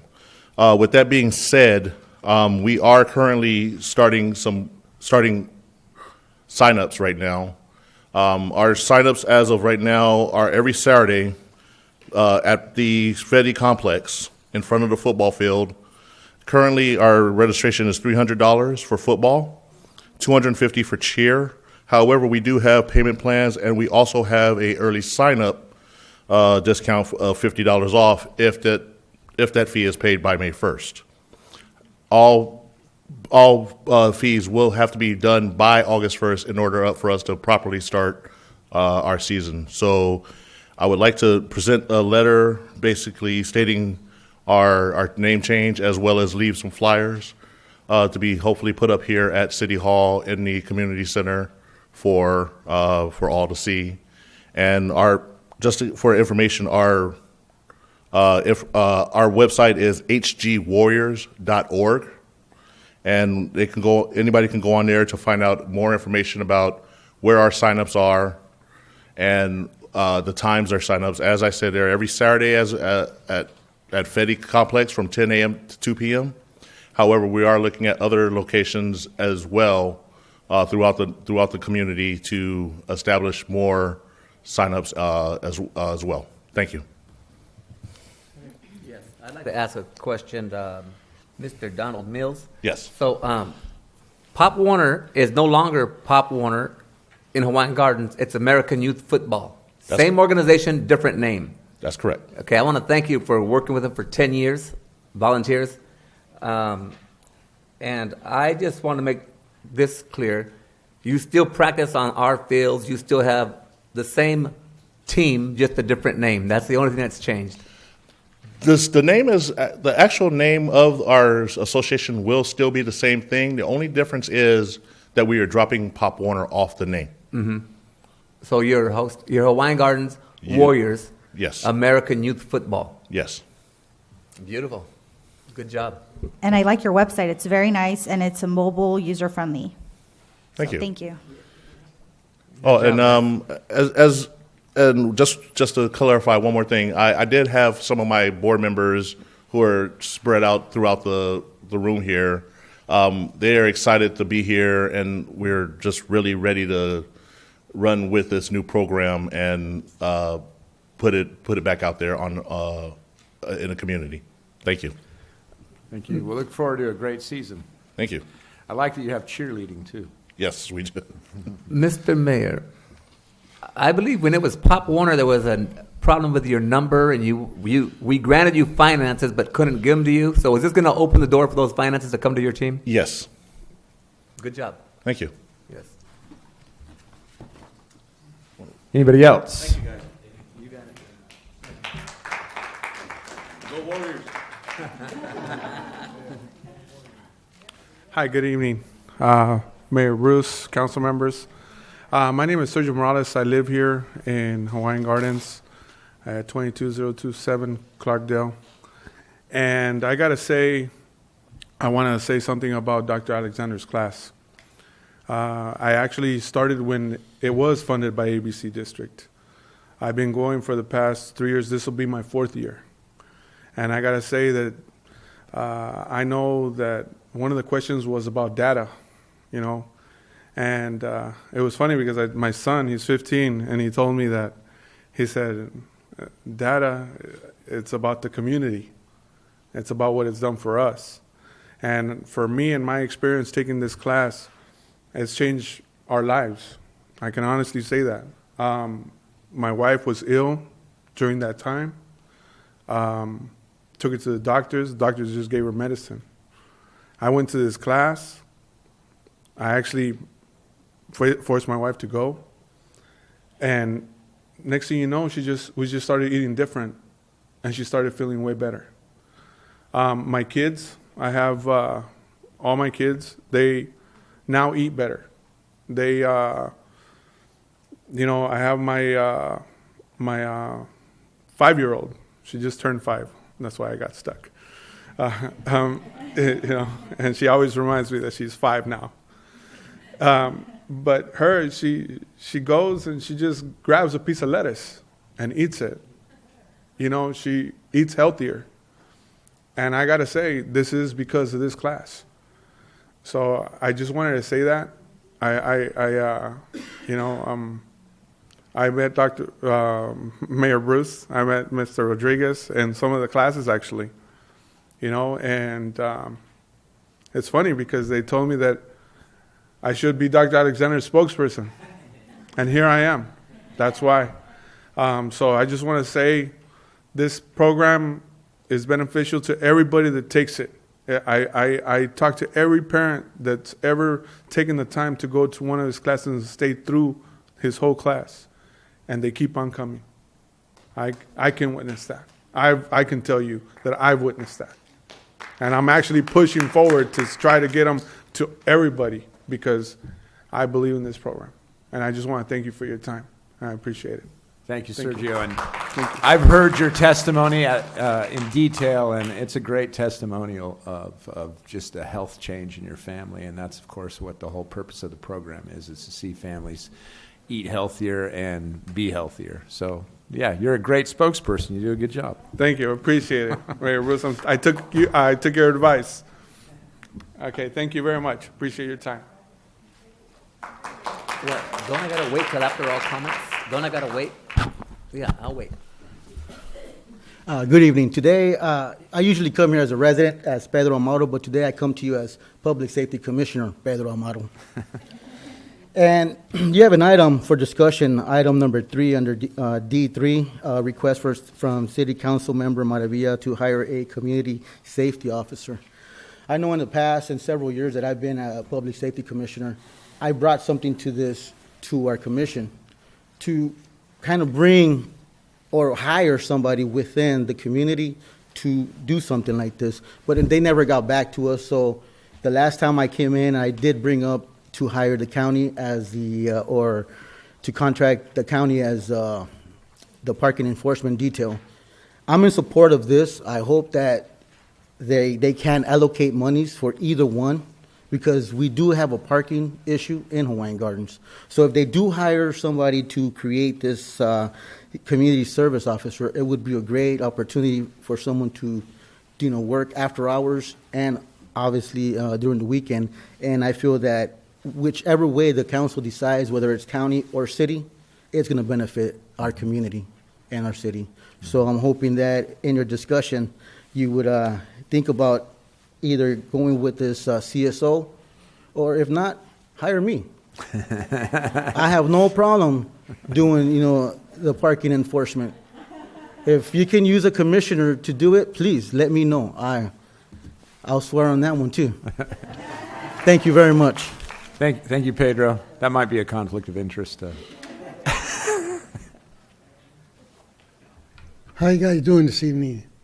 My name is Robert Peter. I live at 8150 Woodson Drive in Long Beach. I got a question for between Pop Warner is not included with this other team, right? Am I right or wrong? Okay, now is that going to affect the kids? I mean, will it take one for the other? I'm just thinking about that, the way he said it. Is that going to take any kids from Pop Warner to his? There ain't going to be no discrepancy or any problems? It's just a membership. They just switched from being a member of Pop Warner to being a member of AF.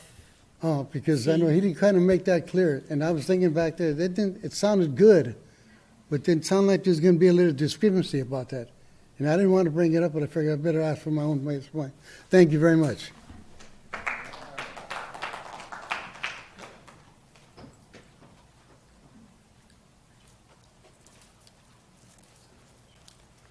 Good evening, City Council, neighbors. Just wanted to talk real quickly. The graffiti program, I know a couple of you are aware that we've had some graffiti in our condo complex, and I finally, after 2 weeks, was able to reach somebody today about it. And the city does not go onto private property in the condos to paint out the graffiti. The response I got seemed to indicate also that they won't have the police come in and take the photographs of the graffiti like they do elsewhere. So I just wanted to clarify that and see if somebody could maybe work with me and get that straightened out, because I'm sure you still want to get the photographs of that so that you've got your records straight. And we will be calling the trash people in the morning because all of their trash cans have been tagged in our complex. And as far as a community service officer, I would love to see us get somebody that's in the city long-term that doesn't change out. And I understand people need their promotions. You know, we all have livelihoods. And I understand the sheriff's deputies need to get promoted to take care of their families. We do need someone in Hawaiian Gardens, though, that we can rely on, that we can be comfortable with, a familiar face. And I think that's really something that I'd like to see here in our city. And I thank you for your time. Thank you, Jan. Anybody else? Okay, we'll go ahead and close oral communications, but I'd like to comment on Jan's graffiti problem. First of all, you're right. We have a graffiti camera here in the city, and we would have to have permission from the owner of the property to go onto the property and take a picture of it, but we would certainly want the picture. And as far as cleanup goes, maybe you can answer that. Can we clean up if we have permission from an owner, or is it because it's private property the owner has to do that? We typically do not do cleanups on private property unless it's in the main commercial corridor. Jan? I am the president of the board of directors of the Homeowners Association, and if my permission will do it for you, I'll be happy to sign and let you guys come in and do whatever you need to. Would that work? Yeah, good. Thank you. Thank you for your concern. And as far as trash goes, maybe Joe could address this. You know, I've noticed driving through the city, I see lots of trash cans spray painted with graffiti. I see some trash bins that are sprayed in graffiti. Is the trash company supposed to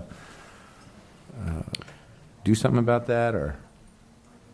Yeah, I think if the homeowner calls the local waste hauler, they can have their trash bins replaced if they are tagged with graffiti.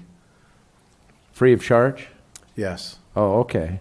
Well, that's good to know. So, community, if your trash cans are sprayed with graffiti, you should call the trash company.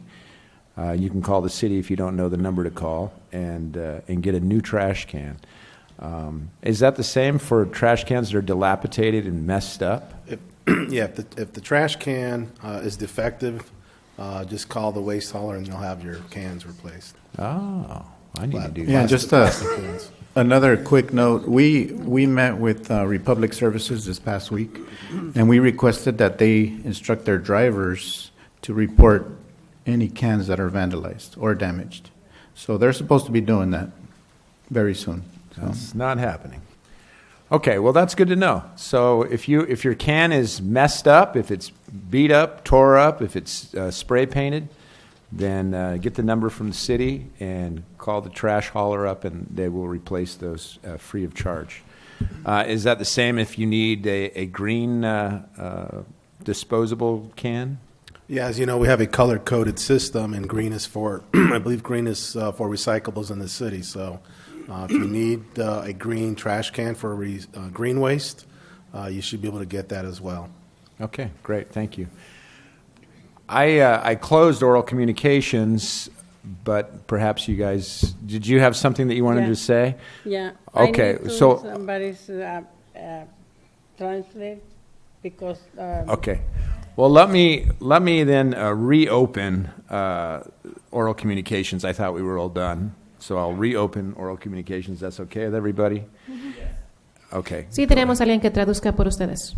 Sí, pues buenas noches. Veníamos a presentarnos. Somos de la Sociedad de Cueramarenses Unidos y nos da mucho gusto ver a toda la audiencia aquí. Y queríamos invitarlos también a nuestro aniversario que vamos a tener el sábado. Pues a todos ustedes, y por eso vinimos ahora para presentarnos con ustedes en este día. The city of Cuerámaro is one of our sister cities also.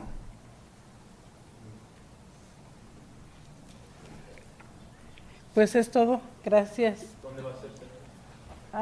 Va a ser aquí mismo, aquí en el City Hall, va a ser el sábado, de 5 a 10 de la noche. Sí. Y ahí esperamos verlos a todos. Gracias. Disculpen que no pudimos hablar bien pues inglés, pero pensé que Mayra o Ernesto nos van a ayudar, pero pues como quiera. Yo le interpreto, señora, no se preocupe.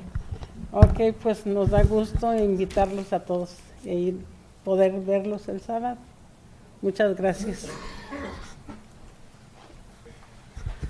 Good evening. They're here on behalf of Cueramaresnes Unidos, which is one of our sister cities, and she wanted to invite the council and the community to attend their anniversary coming up this Saturday. She stated that all of you are invited, and that's the reason for being here today. They are here again to invite you. It will be on Saturday from 5 to 10.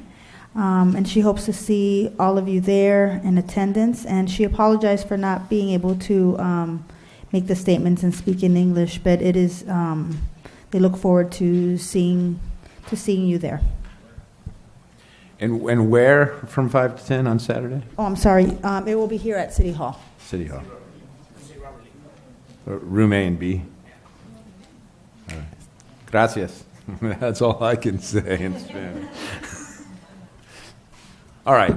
We have no more oral communications. All right. Thank you very much. We'll close oral communications.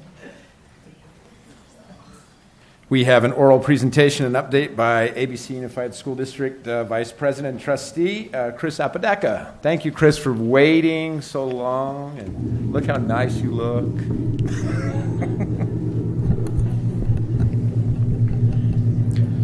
This was fun the first few times, now it's getting old. Mr. Mayor, Honorable Council, those watching at home, those here present tonight, just wanted to give you a quick update. It's been a long night. I'll make it as brief as possible, and I'll answer questions as quickly as possible. Preferably, if it's something that you can pose as a question, I'll follow up afterwards with an email. So really quick, we did meet with President Luo and Cynthia Corrales for the PTA. And we met for about an hour and we discussed where we're at in forming units here in Hawaiian Gardens. And it's a process. And I learned a lot about my role specifically, how I can help support the PTA, and how you as well as council can help support. So what I'd like to do at some point moving forward as we get closer to establishing the PTAs is to have you sit in on some of these meetings and to also reach out to Cynthia Corrales if you have any questions, and I have her information I can make available to you afterwards. Also, too, at our last school board meeting, we officially voted to form our own ROP. This is a very big deal, and as you sat here through the presentation with Dr. Fierro and Vice President Perez, that's going to be critical to establishing pathways for our children and our students. So what that means with ROP is that starting in 8th grade, they're going to have a pathway that'll lead them up into college if they go to a 4-year, or that'll lead them up to CTE, Career Technical Education Program, which is a 2-year degree, and a trade. So we're working together, and we have many minds being put together to make sure that we have the infrastructure, a nice plan, streamlined plan, so anybody who wants to go to college can go to college. If you're a resident of Hawaiian Gardens, obviously with I like the HG Promise or the Hawaiian Gardens Promise program. You could go for little to no cost, and I strongly believe in incentivizing going back to school. The reentry program, vital for parents that don't want to just work minimum wage, but maybe they have no childcare, they don't have transportation. They will come to us on site here at the city and teach these classes for credit. And from what I understand, they'll also be soliciting folks to teach. So I'd love to see some council members teaching some personal finance classes. I also went to Sacramento to accept the Schools to Watch Award on behalf of our president, Olympia Chen, and it's a very prestigious award that Ross Middle School was presented. Basically, they're one of 73 schools. 4 of the 5 schools in ABC are schools to watch. 4 of the 5 middle schools are schools to watch. Next year, we're going for the uneven 5. So every single middle school will be a school to watch. What that is a standard that only 73 schools out of 1,500 in this state can get.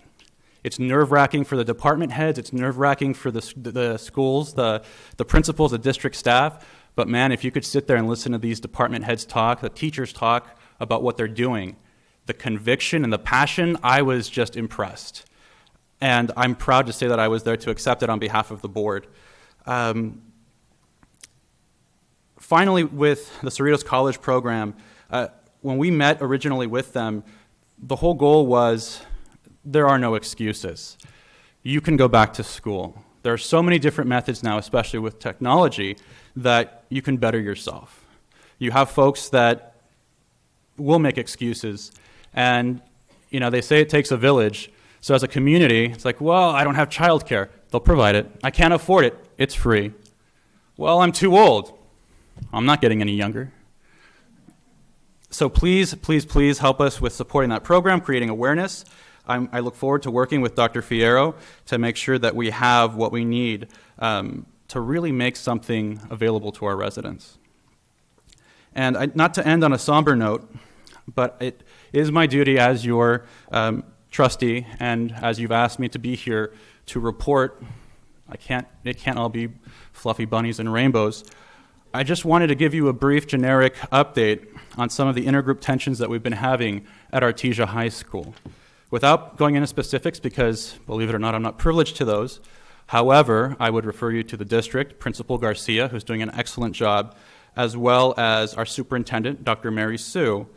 There have been an increase of intergroup tensions with our students for various, either various ethnicities, cultural backgrounds. We take that very seriously. The safety of our students is priority one. This week, starting Monday, once this all came to a head, we began an intervention program, an immediate response at Artesia High School. If you'd like specifics, I will refer you to Superintendent Sue or Principal Garcia. I mention this tonight because, again, it takes a village. We're a small community and word travels fast here. So I'm asking that any parents out there, any concerned residents, citizens that hear of these types of tensions, please don't, or if you see something, obviously call 911, but please don't hesitate to report that to your principal, whether it's at the elementary level, middle school level, or high school level. This also strikes to the heart of our community in the long term. We need kids to go to college and to get jobs. We need kids to become educated, productive members of society. Or, in the case of my family, as my mom would always remind me growing up, she needs me to get a good job so I can support her when she gets old. Okay? And that's a cultural mentality, right? We need to support our kids. We have very robust programs in the district, but even then, we can't get everybody at the same time. So, again, it's to the point where you have the neighborhood watch. That was the theme last week, was growing tensions. So with that, I'd like to let you know that we're working on it. We did have an immediate response. We're going to do a long-term plan. What that is, again, I'm not privileged to it, but we're working on it. And we've contracted with CCEJ, which is the California Conference for Equality and Justice, and they've done this before, and they have a long-standing relationship with our district. So if you want more information about that, you can go to their website, but for specifics, again, contact the district. And that's it. Questions? I have a question for Ernesto. Is a YL working with Sergio Garcia to address these concerns? You know, I'm aware of the concerns, but I have not consulted with the YL to see if they're working on that issue, but we can definitely follow up with them. In regards to your schools to watch, which of our local schools are there? So this year it was one. It was Ross Middle School. Last year it was Fetty. Fetty made it there first, so I didn't point that out, but I definitely pointed that out to everybody that was there. So it was Ross Middle School. That's great. Congratulations to them.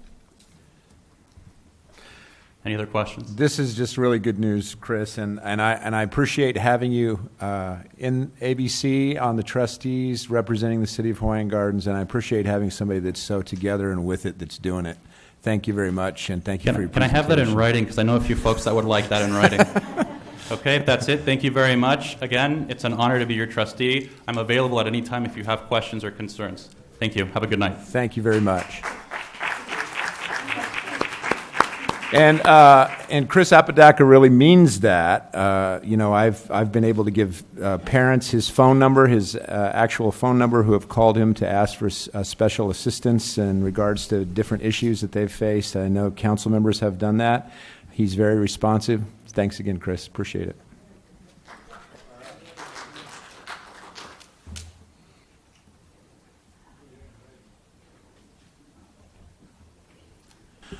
Okay, moving along in our agenda tonight, I'm going to go ahead and open the RDA meeting so that we can get that behind us. So if you'll go to your RDA successor agency agenda. On this agenda, we have the consent calendar with 2 items on it. Would anybody like to pull either one of these 2 items for discussion? Seeing no one, I'll go ahead and make a motion that we approve the consent calendar. All in favor? Aye. Aye. Aye. We'll go ahead and adjourn the RDA meeting to the next regular successor agency meeting to be held Tuesday, March 22nd, 2016 at 6 p.m. We now move to the consent calendar. These items on the consent calendar will be considered routine and enacted by one motion unless somebody would like to pull items for specific discussion. Would anybody like to pull any of the consent calendar items? I would like to pull D1 and D2. Those are different. Excuse me? Those are different items. Yeah, we're on C. Then I do not want to pull those. Would anybody like to pull consent Yes, calendar I items? would like to pull C1 and C2.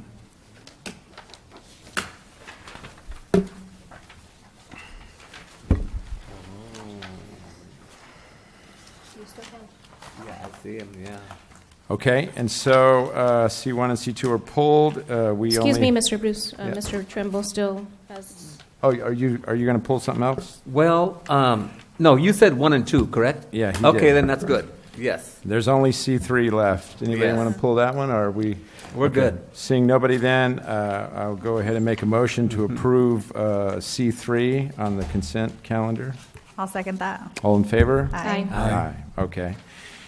And now we'll go to consent item number 1, adopt resolution 015-2016 to approve pre-issued warrants, regular warrants in the amount of $185,226.97. Yes, I have a question for Mr. Joe Colombo.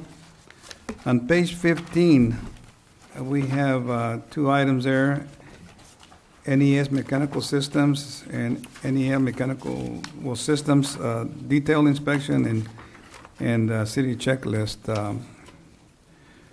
I got a copy from Linda. My only question is, what exactly are they, or where does this, who do they report to? These items are actually related to the Public Works Department. Mr. Vasquez basically contracts with NES Mechanical Systems. They basically maintain our air conditioning systems. So Okay, these so invoices are for the general maintenance routine system check on the 34 air conditioning units that we have throughout the city facilities. Okay, thank you. Okay. On page 12, this is for the public information.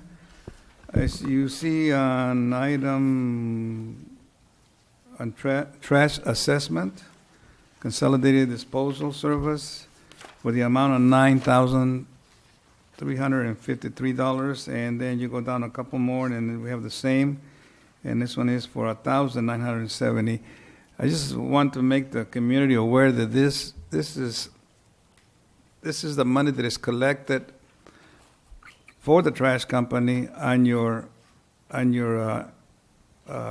taxes. If these are delinquent accounts that never pay their trash, but you must realize that you will pay it somehow, some way or other, because it will be added to your property tax. And so this is the amount that the city collected for the consolidated trash company, and it's $11,324. So it like I said, I don't think some of the people think that they don't have to pay their trash, or they're not getting billed, or the consolidated still picks up their trash no matter whether they pay it or not, but they will pay. You will pay. So, and the contract, or what we have, is that the city collects this money on your property tax. So I just want to make sure that they know that they will pay their trash, either the homeowner or the landlord. Somebody's going to have to pay this. So be careful with that, because it could become a bigger bill at the end of the year, and it's a hardship sometimes when they add $300 or $400 to your property tax. Then you're going to realize, hey, well, what am I paying all this for? Well, this is what this is. So be aware that you have to pay your trash, because Consolidated will collect through us. And so that's just wanted to warn the community to be aware of that. Thank you. Anything else on C1? Okay, if not, then I'd go ahead and make a motion to waive further reading and adopt Resolution 015-2016.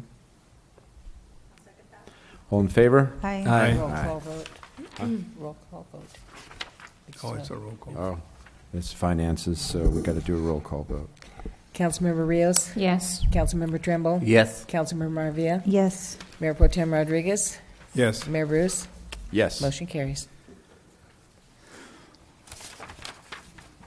C2, adopt Resolution 016-2016 to accept an irrevocable offer of the dedication for right-of-way purposes for the property located at 11871 Carson Street, Hawaiian Gardens, California. I think this is a resolution that we can't vote on, because this is part of the casino, and since we're within 500 feet from the casino complex. Correct. There's, I'll still give a staff report on it, but I believe there are one or maybe two people, if I recall, that may have a conflict of interest. This is land use. So would I need to recuse myself because of the property located close to my business? I believe it's the mayor and the mayor pro tem. Right. Nevertheless, I'll still give a staff report. And then we leave for the vote? Yes? So we can be here for the report? We can stay here and not vote. I mean, what's... I'm going to defer to the city attorney on that one. It's public discussion, so you just can't vote. You must recuse yourself from the vote, and Oh. you can't participate in the discussion. Okay. Yeah. And so are we the only two? Yeah, okay. Did you say they can participate in the discussion? No, Or they not cannot even in the participate. discussion? Okay, Honorable Mayor and members of the City Council, if you recall, the city approved an EIR and various entitlements for the casino expansion project, and one of the conditions of approval was a 2-foot dedication on Carson Street. So if there's ever a need of any street widening on that street. Currently, the current right-of-way width on Carson Street is 106. The general plan requires 108.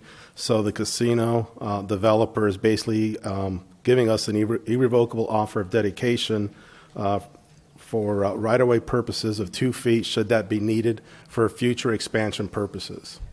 And that's all this does. This is basically was a requirement and a condition of approval of their project. I found it interesting that it's part of our plan to extend Carson to a 6-lane. That's correct. What is the timeline for that? It's not in the... There is no timelines for that at the present time. The general plan does call for that segment of the right-of-way between Pioneer and Norwalk to potentially for it to be a 6-lane arterial highway should it be needed based on traffic projections from development that occurs, and particularly because of the casino expansion, traffic counts will be increasing over a period of time. So at some point when needed, when determined by the traffic engineer, they will be coming before the city council for any potential upgrades that may be needed on that segment. Thank you. I had something to say. Our beautification program, we're going to pay millions of dollars to beautify Carson, and then we're going to expand it after the beautification. Is that going to happen before the beautification? No, it's not going to happen for a long time. So we're going to beautify it. Yes, we are. And then later expand it. If there's a need, there would be an expansion on the north side and potentially on this along the entire actually corridor of Carson Street. Correct. Yeah, it'll have to go to the south side also. It's going to be 6 lanes, 3 on each side. Correct. But here's my concern. Once it leaves the casino and goes east toward Norwalk Boulevard, it's going to go back into a bottleneck of 2 lanes. It throttles to a 4-lane arterial highway once it passes Norwalk Boulevard. Similar to what it does right now, coming from Long Beach, it goes from 3 to 2, and it throttles to 2-lane. So we do that right now already coming in from Long Beach into Hawaiian Gardens. So the same thing would happen in our jurisdiction, if needed. It's just the potential's there. We don't know. It all depends on what the traffic projections are going to be in the future. It could be 10 years down the road. Mm-hmm. Remember, general plan is a 10, 15, 20-year document. So if there is a need to do any street improvements, then that irrevocable offer to dedicate is there in case it's needed by the city. Mm-hmm. Okay, so instead of bottlenecking, it throttles down. It throttles down, right. It doesn't just happen all of a sudden. All right.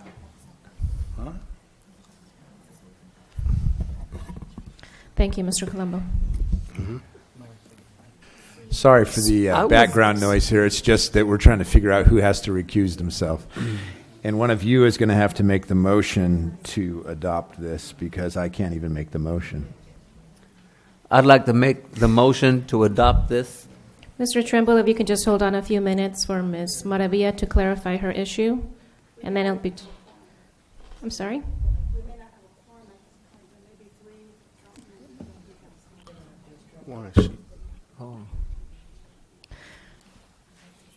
I know you and I are cleared because we are in the committee. Exactly.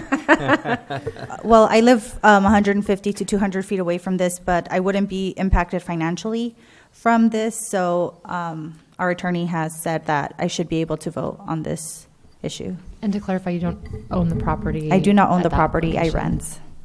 Mm-hmm.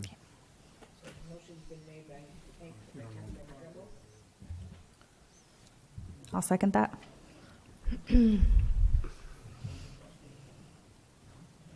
All in favor? Aye. It has passed. Thank you, Kendra, for clearing that up for us. Okay. All right, we got through the consent calendar. We're going to move on to discussion items. We'll go to D1, review and discussion of the city's donation policy for nonprofit organizations and programs. I want to make clear that this policy covers nonprofit giving only. There's a separate policy for schools. There's also a separate policy for sister cities. So this is the donation policy for nonprofit organizations and programs that we'll be discussing. And let's go ahead and, does anybody have any questions regarding this, any discussion regarding this? I'm sure we do. Well, first of all, is there a timeline when these other policies will be coming forth? For the most part, I think the donation policies of these other two are pretty much intact, but we have yet to look at them. The committee being myself and Myra Maravilla, we still need to look at them, right, Myra? That's right. Linda Hollinsworth, our finance director, has been instrumental in making this happen. We gave her some of our suggestions, and she did a lot of research and took existing applications from surrounding cities and other government agencies. So this is sort of a best practice donation policy that I think covers at least my desire to create greater transparency in how we distribute and donate our taxpayer funds. I think it's very important that the community is well aware of where their money is going and how it is being spent and how that nonprofit operates. Because we do have to be extra transparent when we work for government and when we're dealing with taxpayer money and donating it. So I'm very pleased with what you came up with, Linda, and I appreciate the additional changes that we made to the first and second and third draft. I would appreciate you taking as much time as you want and making sure that everything is done according to the best interest of the city. However, we did implement last meeting a suspension of any monetary request until this policy is implemented. So I'm glad this one is on the table tonight, but if we can go ahead and get the other ones on the agenda as soon as possible so those requests can be put forth. I do have a question on number 3 in regards to the eligibility. It says business, evangelistic, political, or illegal activities. Why was the term evangelistic used? Evangelistic is used, and that's a common way to say propagation of your ministry. For instance, if it's a Christian organization, it would be preaching the gospel or preaching the tenets of faith. There's a lot of religious organizations that would have tutoring programs, they would have food service programs, they would have homeless programs, many other social service programs that are not evangelistic. In other words, they don't preach the gospel. So whereas the city would not accept giving funds for an evangelistic preaching type thing, the city could consider funds for food service, tutoring, etc., those kinds of things. That's why the word evangelistic is used instead of religious. I did ask clarification from our attorney. Can we give money to religious organizations? I mean, the term usually is religious or religion. I believe that the clarifications under the eligibility above, so 1 through 7, above the section where it says that these certain organizations are not eligible, would clarify that because of the nonprofit status. Although I would have a question about how you're defining nonprofit. Well, nonprofit would be a 501c3. So a 501c3 would be, there's 501c3, which is, and then there's 501c religious. So either one is exempt, but one's religious and one is not religious. Well, I think that it should be specified in the policies which type of nonprofits, because you want to clarify, especially for tax purposes, that they're a registered nonprofit, not just that they declare themselves to be a nonprofit.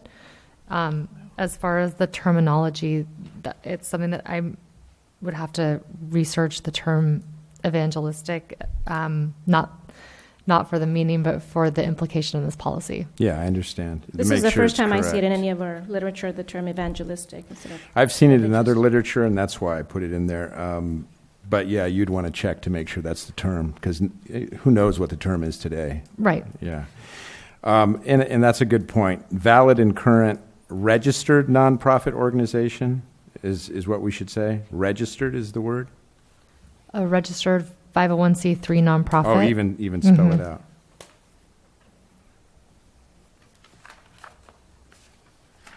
Okay. Now, this policy implements a whole new commission to the city, as I understand it. We now have a commission specifically to review any policy that comes forth. It used to be that the applications came directly to the council. Well, they came to the clerk. The clerk reviewed them for completion, making sure all requirements. And then they just came forth to the council for approval. Now we're implementing a whole new commission with guidelines to implement this policy. So I'm still unclear as to the procedures. If you can explain number 3.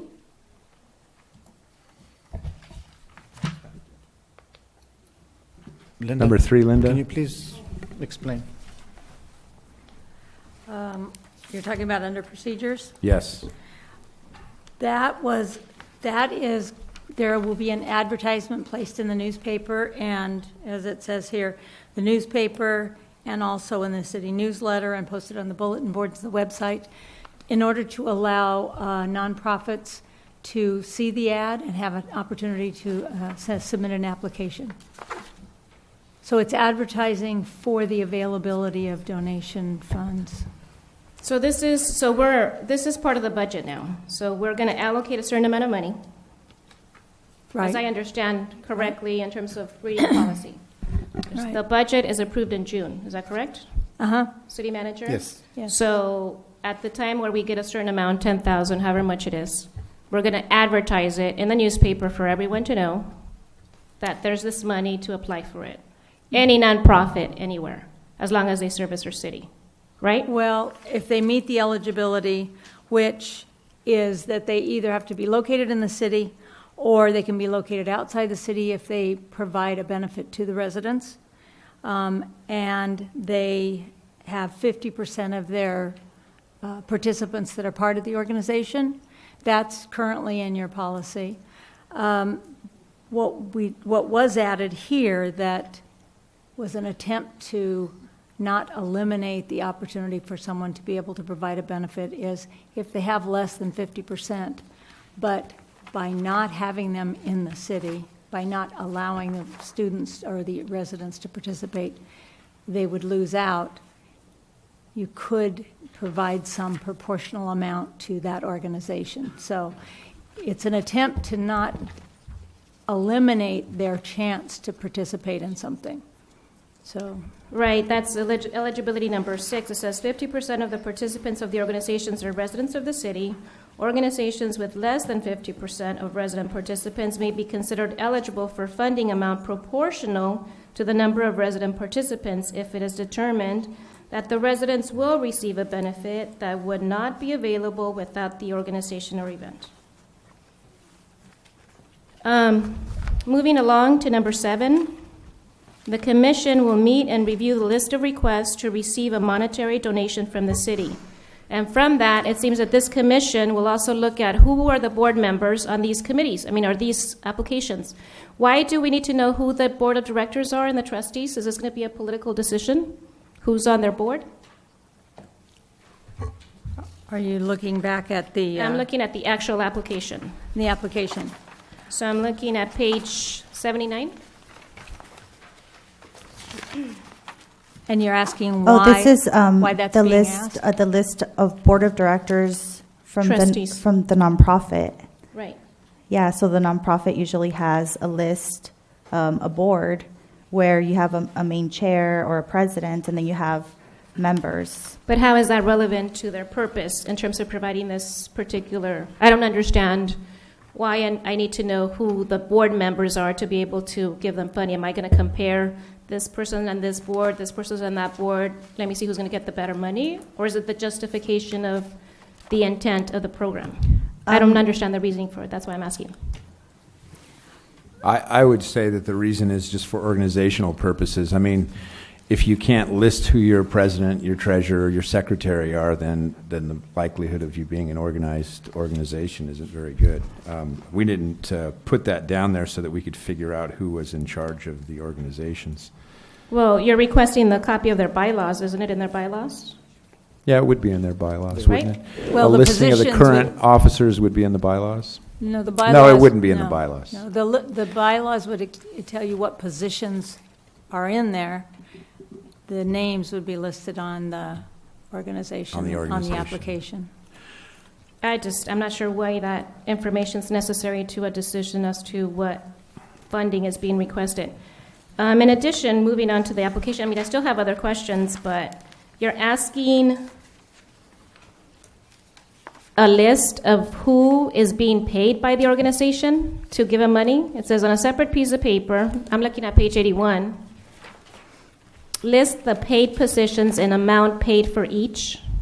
How is that relevant to the request and funding that? I mean, if we're talking about Little League, do I really need to know how much the coach is making? Whether he's getting more than the other coaches? Or I'm not sure why that information is relevant to our decision in giving them money. Well, financial statements are public knowledge. And I think it's important that if we are donating money, $5,000, $10,000, however much we decide, we need to be able to properly have proper documentation. We are a government agency. We are not an endowment. We are not a foundation. And so we need to be responsible with taxpayer money. So this is an attempt to close the loop and make sure that we have all our ducks in a row. If a resident were to come in and say, I want to know the last organization that you gave money to, how they operate and how a decision was reached, we can just pull the minutes from the Finance Commission and say, well, this is an extensive application. You can take a look at it, and they can get that information from our city clerk. I think it's very important to me that, you know, we continue to stay transparent. These are values that, as a government, we're responsible to manage the taxpayers' money. And our taxpayers need to know exactly where their money is going, how it's being spent, how that organization operates. And this information is not, I guess, specific to Hawaiian Gardens, to this specific donation policy. This application is actually kind of generic to anybody applying for any type of donation in any other government agency. So it's my attempt to create better policy. I don't see the information as relevant to a particular proposal. I mean, that is the job of the, who oversees nonprofits? Who oversees nonprofits? Yeah, I mean, don't they have to Their provide board. a report to the IRS? Don't they have to justify every single expense that they make to make sure it's a nonprofit expense? So how are we taking on the role of verifying who they're paying and how much they're getting? I mean, I don't see the reason in regards to the merit of the particular proposal that's coming before us.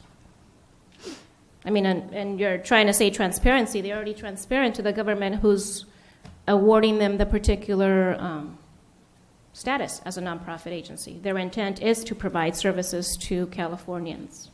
Right, but I think the new IRS regulation law states that they don't have to provide extensive applications, and to maintain their 501c3, they have a short form, a note card that they just send into the IRS. So if you make, I think if the operating cost is, I think, either less than $50,000 or less than $100,000, I have to do my research, then you don't have to provide this information to the IRS. You just have to keep your documents on file. It's our responsibility to make sure that the money's being spent well, and that is our responsibility as officials. And But if the IRS is not concerned, why are we meddling I'm in this? concerned because, for instance, I know that Pop Warner had an issue where they had a financial crisis. We were donating money to that organization, and perhaps we would have caught it, or perhaps the organization would have caught it had we asked these questions. And like I said, my intent is simply to make the process very transparent, make this information available to the public if need be. And that is our role, and I feel strongly about this application. But of course, I don't make the decision, the majority does. Right. And I really appreciate Linda's expertise and her taking the time to compare this and make it, like I said, a best practice type of application. I mean, I still don't see the merit of seeing somebody's salary in regards to their application coming forth, or listing their board of trustees. There's also now we need to have a list of all funds that they receive. We're now asking them to report to us if they have registration fees, how much they fundraised, where their donations come from, and any other money that that particular organization receives. I mean, what's the purpose of that, though? I mean, is it going to be, wait, you're getting money from the California Endowment, you got $50,000, so don't even ask us anymore? I'm not sure what the intent is. Transparency and making sure that we're giving money to organizations that are serving our community. I honestly don't think that it's a burden to provide this information. Most organizations have this on file already, and it's just a matter of, like I said, keeping our residents and being extra careful with taxpayer money. We're not dealing with a for-profit organization here in Hawaiian Gardens. This money doesn't belong to me, belongs to the community. And which is why I think that this application does need to be detailed. But I mean, of course, the input of the council is what will determine. Well, I would like the courtesy of tabling this particular item to check with some of the community organizations. I mean, I don't have the expertise to get a gist of where they're coming from. You know, if they don't have a problem with it, then why am I having a problem with it? But it seems that this information is not really relevant to the purpose of giving Pop Warner, I mean, they changed their name, bad example. Little League, you know, those are usually the three that come to us. The soccer league, all this information. I do still have 3 more questions. Before that, number 7, it says the commission will review a list of requests to receive the monetary donation from the city. The commission will then compare the total available to total requested and determine the recommended amounts to be given to each applicant.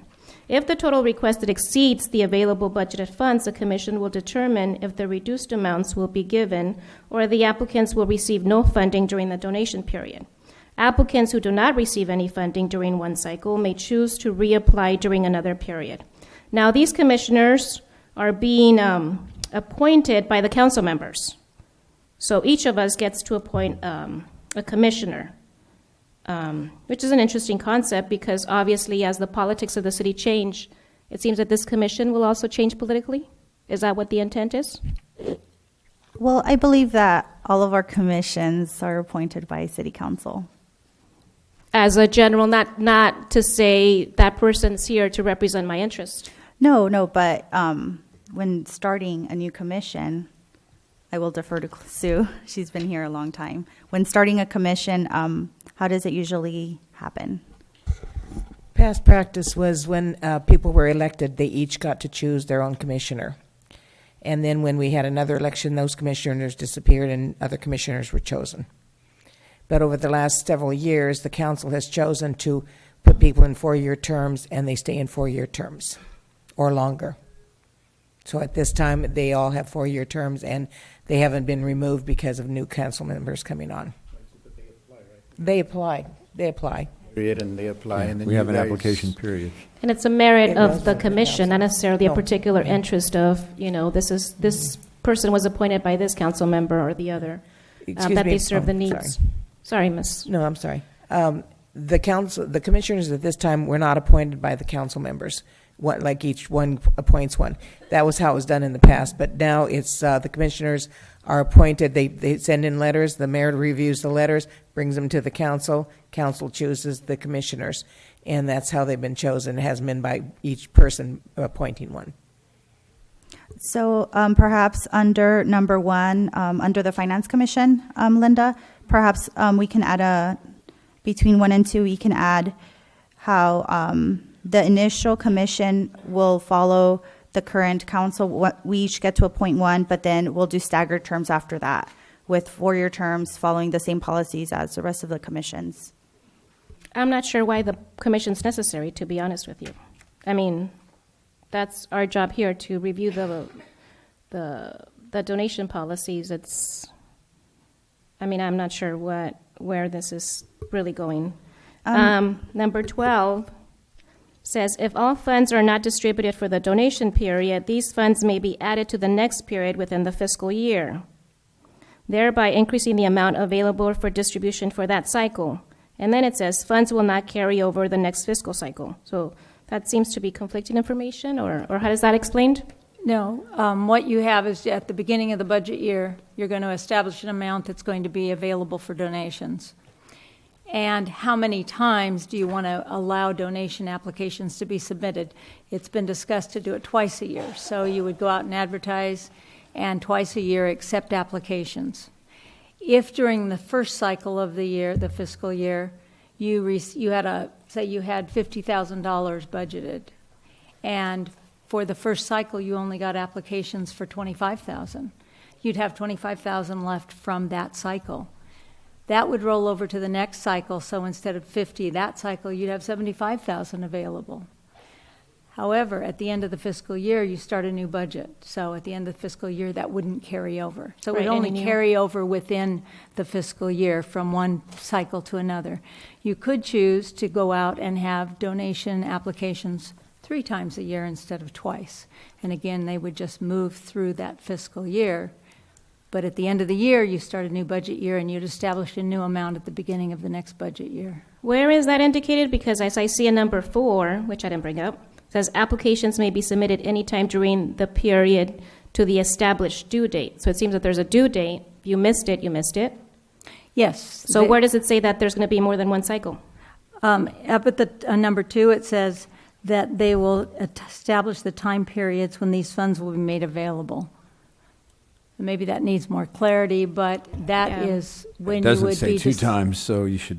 But that I think that leaves it up to the discretion of the council. If the council decides, this summer we have a bunch of nonprofits coming in and doing X amount of work, maybe we can add another cycle. I don't see it anywhere where there's any discretion.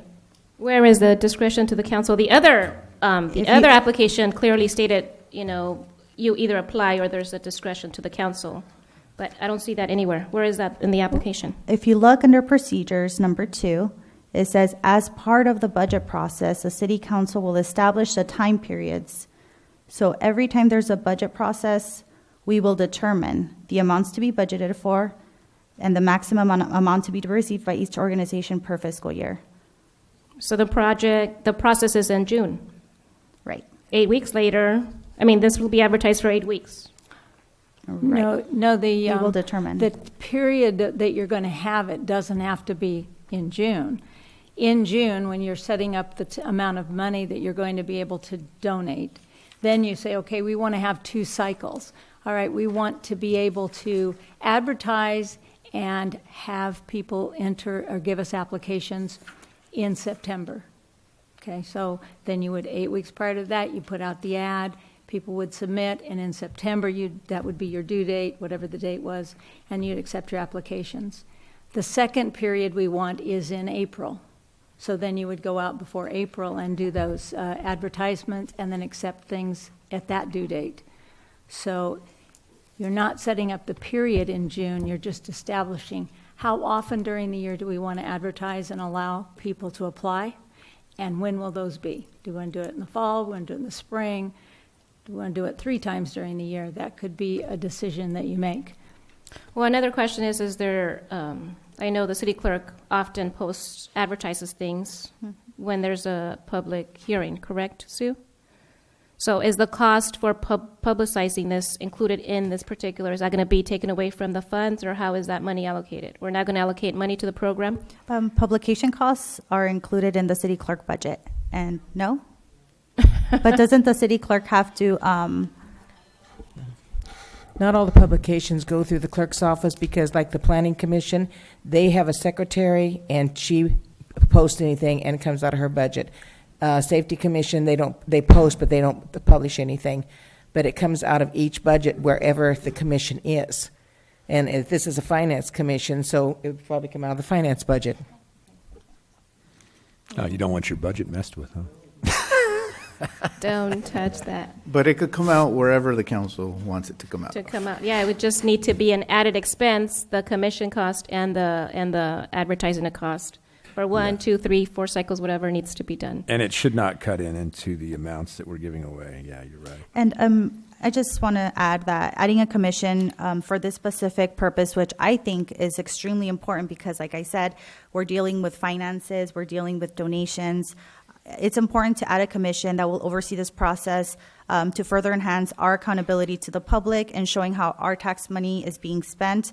And like I said, this commission will be an important component in ensuring that we have a thorough review of our applicants and that we have checks and balances. And so more questions can be asked during this application process where it doesn't have to be here from the dais. It's just, I mean, I see where it's going, but I would see if the endowment was like millions of dollars, you know, you need to justify a $1 million allotment to me. And I But think if it's it does sound, it sounds very silly, but I think that even for one application, that's $5,000. It's our responsibility to make sure that we're fiscally sound and to make sure that we're following process, because like I said, this isn't my money, this is a community's money, and it is our responsibility to make sure that it is spent correctly, and we owe it to the public to make sure that we're taking every step necessary to make sure that our tax money is being spent the way the community would hope we're spending the money. I completely agree with you, because as a public entity, we need to be transparent. I mean, we're not, it's not, you know, as Mr. Rodriguez keeps emphasizing, he hasn't said anything right now, but I'm waiting for him to say something about, you know, public funds and how we're spending them. So, so if I can go ahead and motion to table it, I took into consideration, I mean, and it's, I'm just. Well, before you make a motion, I have a couple of questions as well.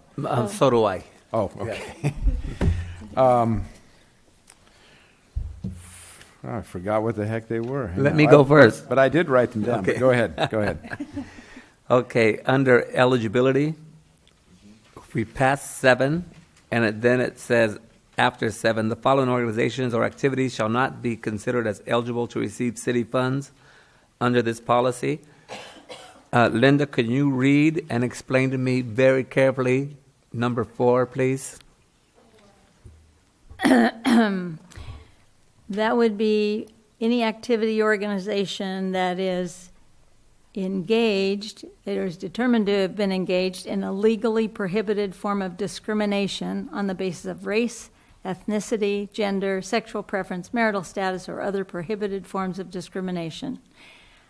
So basically, if you had an organization that was determined to be discriminatory against one of the state or federal statutes, we would not consider them eligible to receive funds from the city. And like what organization would that be? I don't know that Like the there are KKK some. or something? Yes. I mean, I don't know that you would have any. This was in your other policy also. I think it is and I don't legal can say, but I think it's just sort of a standard thing to make sure you've captured the fact that you will not be supporting anything like that. What's in legally prohibited forms? Huh? That kind of sounds like an oxymoron. Legally prohibited. Prohibited forms. I'm sorry. In the first paragraph or first sentence, it says engaged in legally prohibited forms. I think I copied this directly from the other policy, so I don't think I really spent a lot of time on the language. But you know, the language could certainly be worked on. That would be something that's prohibited by law. So, like in housing, you're not allowed to discriminate. So, that would be an example of a legally prohibited form of discrimination. I have a question about how it's being determined, if that's through a court action, but we can discuss that at a later time. Okay. And I had one more thing. If we turn the page under Finance Commission, number 5. Minutes of these meetings will be taken by Assistant City Clerk and submitted to the City Clerk for inclusion of the next meeting agenda. Do they take care of other committees? I don't believe they do, and that certainly could be set up differently. That was just one possibility. So you could choose someone else to be able to be the person that's going to take the minutes, but someone needs to take the minutes, and then they have to be included in the next agenda package. They do that on all the other commissions, correct? Yes, because I'm here every morning because I don't have a job, and I see the work going on. And this is just going to add to it. And when we spread people too thin, nothing gets done right. You follow me? We don't want to overburden the employees. So that's just something we got to consider. Like you said, like she says, we're going to table it. We could iron things out and come back fresh. Is that correct? And that would, in terms of that particular thing, I know that on the other commissions, they have people assigned to do that. Certainly you could assign whoever or determine who you want to be able to take those minutes, but it was important that you understand that minutes will need to be taken and that has to be considered as part of this. Yes, I understand. On number 5, under eligibility, I'm sorry. Well, yeah, it's eligibility. Number 5, under the following organizations or activities shall not be considered.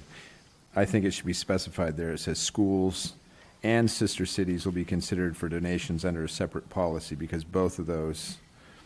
So if anybody happens to get a hold of this policy and they're looking for donations for that, that should be clarified.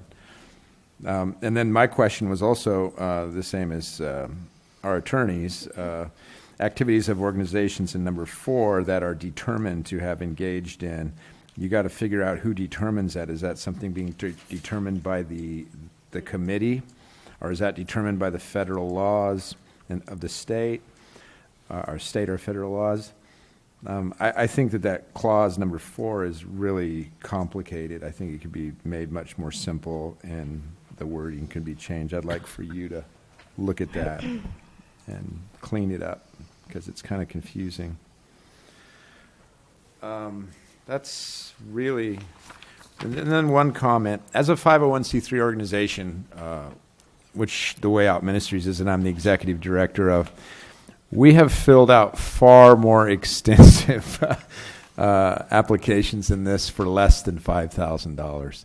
It's not, and $5,000 for a 501c3 nonprofit is a lot of money. It's really is a lot of money. This is really, most of this is very basic information. Some of it's a little involved, but it's not anything that we would go, oh my gosh, I can't believe they're asking this. Now, I have received applications before that I have said that, oh my goodness, I can't believe it. I've received 6-7 page applications for things before, and I just, hit my head. This really isn't an application that's too extensive. However, it is more extensive than it used to be. So, I feel good about it. I know Myra has worked very hard on this, and I know Linda has also, and I think it's a good document. I'm just confused as to your question in number 4. I mean, this is your committee that you were working on, right? You and Ms. Maravilla were working on this matter? So what was your question number 4 for your question in your own application? Number 4, what was it that you asked? When we looked over this, I didn't notice that this wording was like this. And matter of fact, I don't really believe that the wording was exactly like that when I looked at it. So that stuck out to me. Everything else looks pretty familiar, but I think it's just complicated. I don't have a problem with what it says. I just have a problem with how it says it. So I don't think when it says determined and it doesn't say who's determining, I think that's a problem. I don't like the word legally prohibited unless state and federal laws are next to it. So it's just a matter of how it was worded. When we were putting this together, we were putting it together in puzzles, yeah. And so it was written up when we were finished, and I think the write-up just got a little confused. So it's worth taking back to the table and cleaning it up. I'd like to motion that we table this item. I'll second it. Table as in, what do you mean table? Meaning in reviewing the policy and taking more into consideration and giving us time. And bringing at it least back? Myself, that I wasn't part of the committee, to take this information and look into it. And I took into consideration the questions I asked, and seeing what just the courtesy of just reviewing it a little bit more. We should because probably there are a lot of probably questions. give it some sort of a time frame, don't you think, for bringing it back? Of course, next meeting would be more than plenty. So to the next meeting then. Okay. That's 2 weeks. Okay, well, sometimes when you say tabled, it can be for an No, correct. indefinite amount of time. No, Okay. no more 2 weeks would be fine with me. Okay, second it? Somebody second Yeah, that? I second it. All in favor? Aye. Aye. Aye. All right. Thank you, Linda, for your work on this, and Councilmember Maravilla. Thank you. Let's see, we're going on to discussion item number 2, discuss and consider the city's response to the 2015 Civil Grand Jury interim report regarding inadequate El Nino planning for county's homeless population. Yeah, Mayor and City Council, Ms. Linda Zuniga is going to be presenting the staff report. I'm sorry, Linda. Yes, Honorable Mayor and members of the City Council. This report is a required response to the Los Angeles County Civil Grand Jury. They made recommendations about planning for the safety of homeless individuals during the anticipated El Nino weather conditions. And the list of recommendations was sent to all 88 cities, which all are required to provide a written response to the recommendations. Generally, the city agrees with the recommendations of the grand jury, but will not be implementing them except for one of them because they have either already been implemented or are not warranted due to the minimal number of homeless people in our community based on the county's homeless count. The recommendations were the same made to all 88 cities. So some of them are geared toward larger cities with, populations of over 100,000. Individual cities, especially small ones, do not have the resources to address homelessness on their own. So because of this, we work in collaboration with other cities and agencies, including outreach and social workers, the Department of Health, Family Services, and law enforcement. Local churches here in the community are also coming together to combine resources and become more organized in serving those in need. And the city is working on ways to increase the collaboration between all of the groups who provide help here in the city. One of the ideas is having a central location here in the city is hoped to further these efforts by establishing a place for everyone involved to meet and share ideas and resources with each other and those in need. Staff will continue to identify ways to increase collaboration between all of the agencies that serve our community.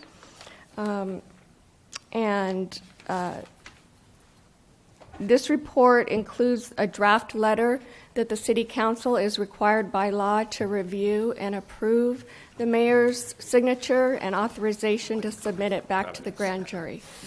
So if there are any questions, I can try to answer them, maybe with the help of the city attorney. I'm just kind of shocked, actually, that we have no homeless in Hawaiian Gardens. I mean, I'm looking here at the report, City 2015 Homeless Count Outreach Report, and says Hawaiian Gardens has zero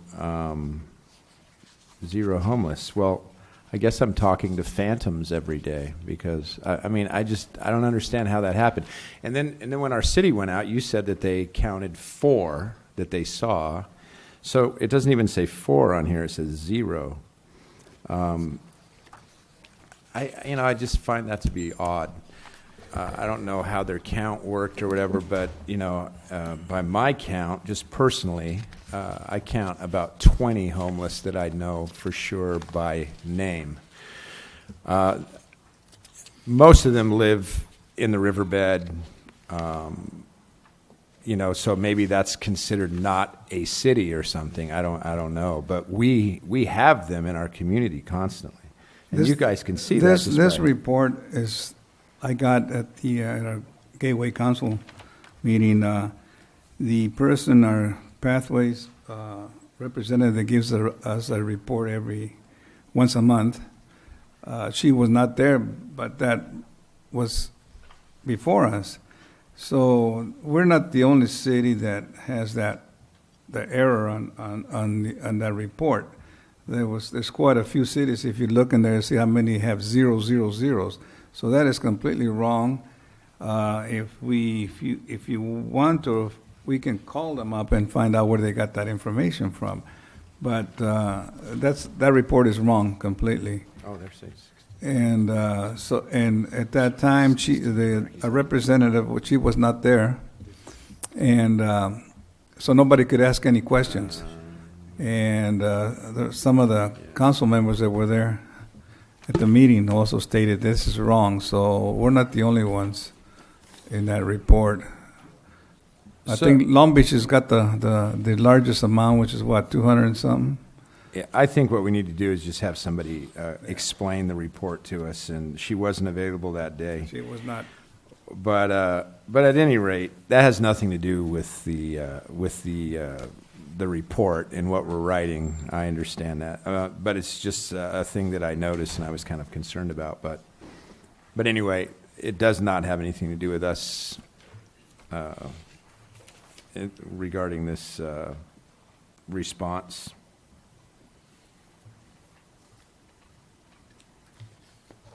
Now that I've stopped you cold.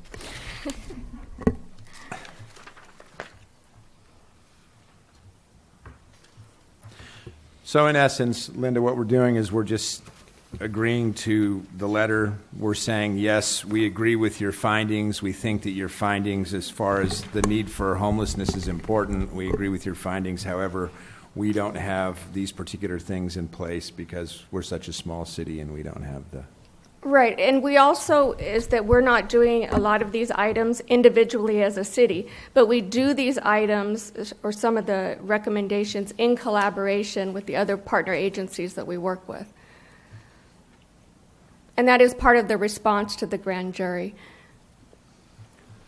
Yeah, and that's what I read in your report. It says either we're doing it or we're collaborating with other sources outside our city, and it's accomplishing what they want. And this is basically the county's response to a perceived need and addressing the need and then trying to contact cities and make sure that you're doing the best that you can with your resources to meet this need, right? That is correct. Right. And this is in relation to the weather conditions in anticipation of El Nino. Which is still coming. I thought it came the other night, but then it was gone in the morning. Sounded like it. Yeah, I thought my house was going to blow up, but... And, you know, we're a member of the Gateway Cities Council of Government, which is made up of 28 cities in the southeast Los Angeles County. And Gateway Cities receives funding and takes a regional approach to providing services to those in need. They are the ones that pay and contract the outreach workers that are here in our community that serve individuals here locally. And so, you know, that's part of our response to the grand jury. But in addition to that, as a city, we continue to try to come up with ways to increase the collaboration between all of the agencies to better serve our community locally. So, and that's one of our goals, too, about, you know, having a central location here in the city is providing a location so that those outreach workers will actually have office space, have an area to meet the other people in our city that are also serving the homeless, like the volunteers from the churches, the city's outreach worker, school district representatives, law enforcement. And hopefully these efforts will, you know, increase the delivery of services. I appreciate Mr. Bruce's comments about his confusion in regards to this letter, because I myself am confused as to our response in number 1, where it says the city of Hawaiian Gardens is a small, built-out community of only 0.9 square miles with the minimal number of known homeless people. The minimal number of homeless people does not warrant the location of buildings to temporarily house them. And I understand Ms. Maravilla brought the whole presentation, I forget their organization, of looking for a housing location for the homeless, because we have recognized as a city that we do have an issue and that more needs to be done about it. And it seems that this letter, we're just negating it. In the, I guess it would be the second sentence, Additionally, because of the dense population of the southeast Los Angeles County, the virtually indistinguishable borders between cities, the tendency of homeless residents to circulate through several cities within the region, the limited resources of the smaller cities, there has been an implicit understanding that planning for the needs of the homeless population on an individual city basis is impractical and inefficient. I mean, I think that our discussion for the past, since January, has been how do we address the issue of the homeless and bettering and addressing their needs in our city. And I'm not sure if that has been included in this letter, that we have, as a city, had an intent to address their concerns and their issues. Unfortunately, because of the location, as you said, Alinda, we haven't been able to accommodate them as of yet. Right, and Councilmember Rios, and I'm sure you know this, and the response was prepared at the request of the county, and obviously in consideration of the El Nino weather phenomena. Right. So, in terms of long-term solutions, yeah, obviously we haven't decided, what direction we're going in, but yeah, there is a need to submit this response to the county as soon as possible. We do have a deadline, so the reports before you, or the draft letters before you for recommendation for approval, so we can send it away. But I mean, yeah, it's an ongoing effort to address that issue. And where does that say? I mean, I know we indicate throughout the letter that we're collaborating with other agencies, but where does it state that we're addressing the issue as a council, trying to? I mean, I didn't see one sentence in here that indicated that particular language, that we've been working to address the matter since January. So on the civil grand jury responses, it's actually, we can ask the city attorney to clarify this, because what the report states is that there are certain ways that we need to respond to all of their recommendations. And so I think we're following the legal requirements on how to respond to the civil grand jury. And in addition to that, we're providing more information on explaining that we don't provide these services as an individual city, and to paraphrase the sentence that you wrote, because we're small and it is impractical and inefficient to do it as an individual city. Right. But we do it in coordination with the other agencies, and then we go on in the letter to describe the agencies that we work with. Right. And this was the same grand jury summons that was sent to all cities. So this is something that was worked on through the gateway cities. So the gateway cities. Our friend, Mr. Rodriguez. Right. It's just a matter of collaboration. It's a statewide problem, particularly in LA County. So right. I understand your information. And so this information. response is just, in the staff report, the attorney also discusses how legally we are to respond to the civil grand jury recommendations. And the other information is information for the city council and other things that the city is doing to help those in need in our community. Right. Thank you. So I'm sure that, in the salutation, since we want to let them know, hey, this is obviously a legal type letter, so maybe just in the salutation we could say the City of Hawaiian Gardens appreciates the opportunity to respond to the grand jury's report and are actively pursuing other avenues of meeting this need, and then just finish it off with what the rest of it says. I mean, that way we've made a statement in there that we're actively pursuing other avenues in response to their letter. If we could just add that and then send the letter as is. So if we can do that, add that little clause, and if you'll give me the authorization to execute and forward the city's response to the 2015 grand jury report, I'll make a motion to that. I'll second it. All in favor? Aye. Aye. Okay, we have number 3 discussion item, a request by Councilmember Maravilla to hire a community safety officer. Thank you, Council.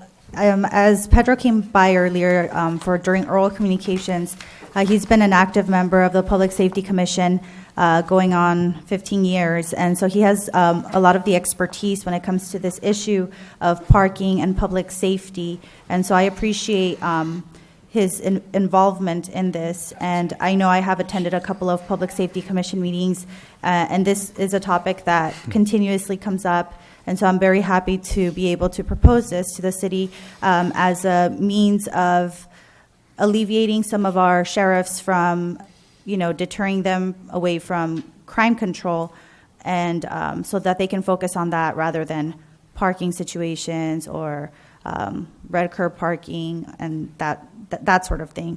And so after reviewing the staff report that was provided to us, I went ahead and looked further into it. And it looks like we do have a CSO currently. And so another position that is also in the MOU is a parking control officer. And so I'm proposing perhaps the city look into hiring 2 part-time parking control officers, part-time that would work holidays, weekends, nights, and under the direct supervision of the community relations officer. And I think it's important that, they work hand in hand to make sure and ensure the safety of the community and to meet the needs, the parking needs that are current. So like I said, the Public Safety Commission has addressed this numerous times, and I know Lizette, who is also a part of the commission, came a couple of meetings ago addressing how this is a direct concern of hers as this relates to her and her situation.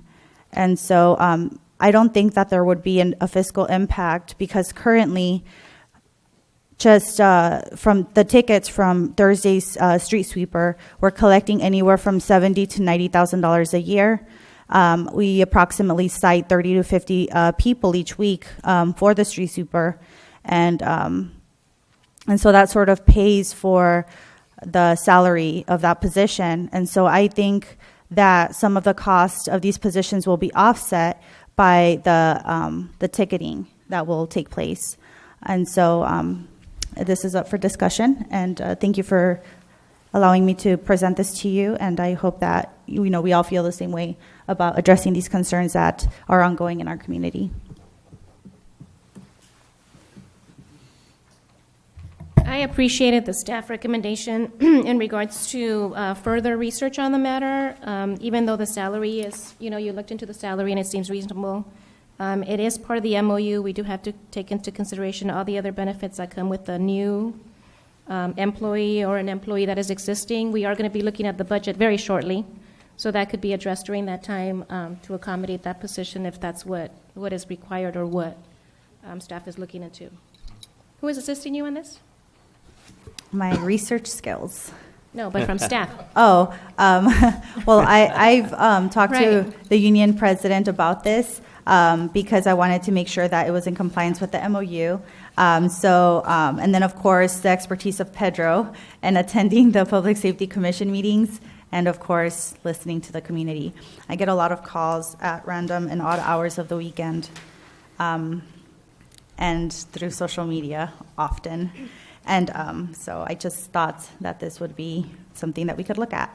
And if we actually look at the employment opportunity, the last page where it gives the detail of the qualifications and job description, I think this isn't as relevant anymore, just because best practice has changed. And so maybe we can look at what other cities currently require for qualifications and examples of the duties and position, because this document is from 1991.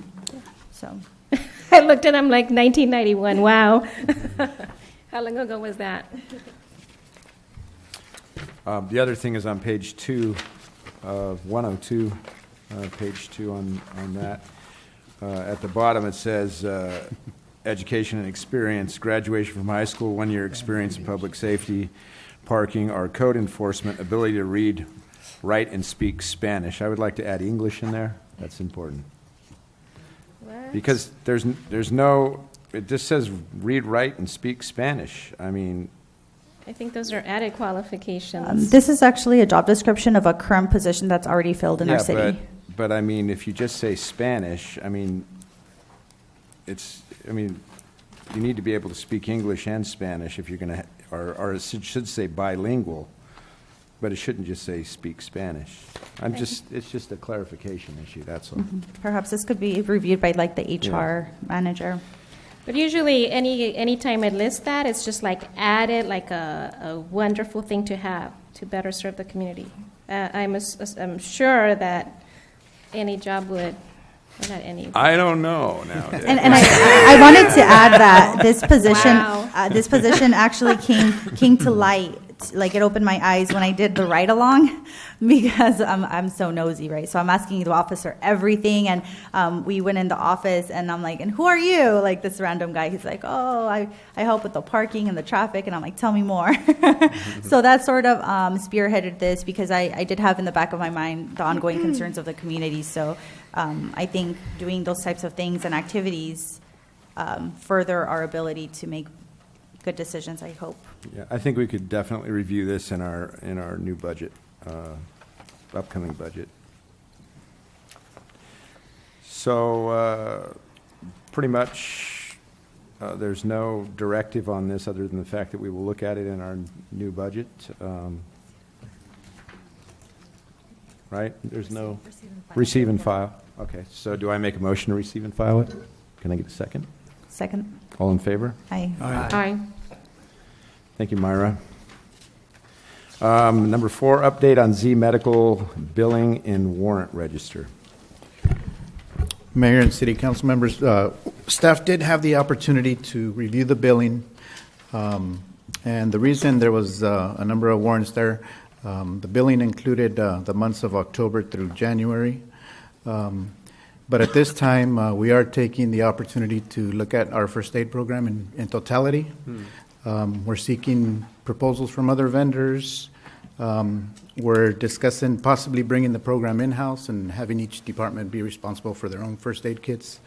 And we're also considering only requiring first aid supplies that are required by OSHA, which for whatever reason we haven't been following.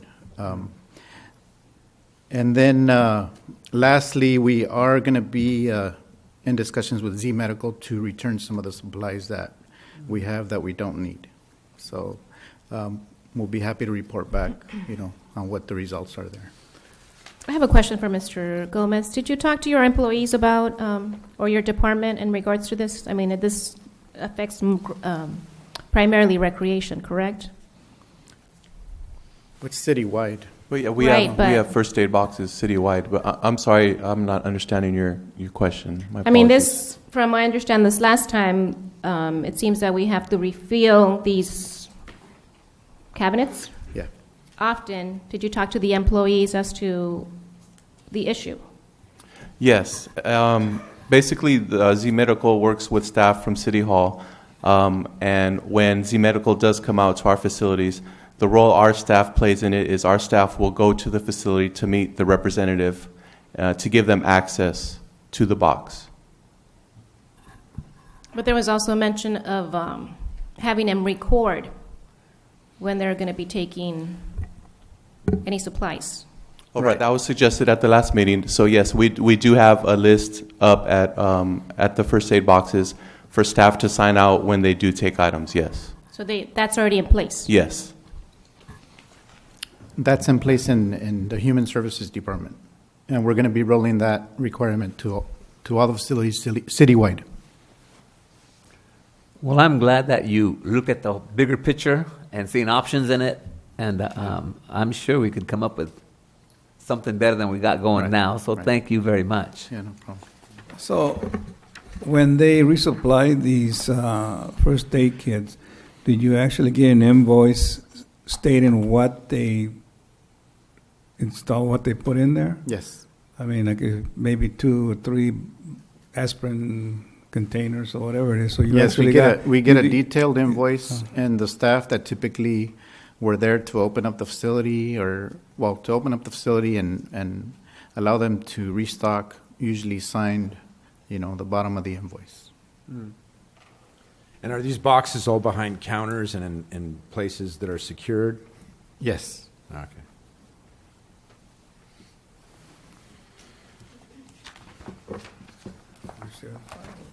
All right. So make a motion to receive and file.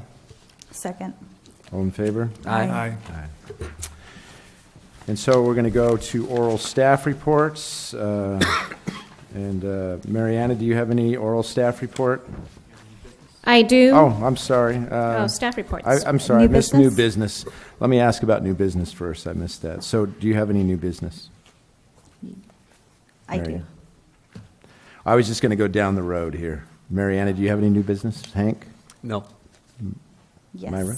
Yes, you do. I wanted to address safety concerns regarding the casino parking lot on Carson and Arlene, across from Taco San Pedro.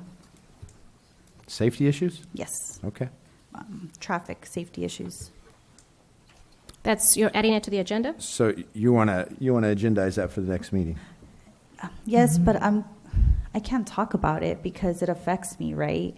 So can I even put it on the agenda? You can request that staff provide an update regarding the safety, or if you have a specific question, you can ask for that. It's just now that the buses are parking there, people have almost gone into accidents, including myself, because of the wide turn, and they block the entire section of the street. You can Buses ask that. are parking in that parking lot? That's a casino parking lot across from Taco San Pedro. Isn't that just way too small for that? It my is, and I'm goodness. concerned for my safety and that of others. If So I may, the- Mr. Mayor, if I can address that, perhaps. Can the we easiest- talk about it, by the way? No, we Is it- should- We what got to we should do is agendize agendize this. this It for should be next time. agendized. Right, but let me just suggest that the easiest way is that for me to handle that directly with the casino, and that is a parking lot to be used only for vehicles, not buses. So that is the easiest way Yeah, to do that's it. kind of news to everybody. So- It's news to me. So I will address that with the management of the casino. And if you'd like to hear a report on that, then it would be appropriate at the next meeting. Thanks. Ray, do you have any new business? No.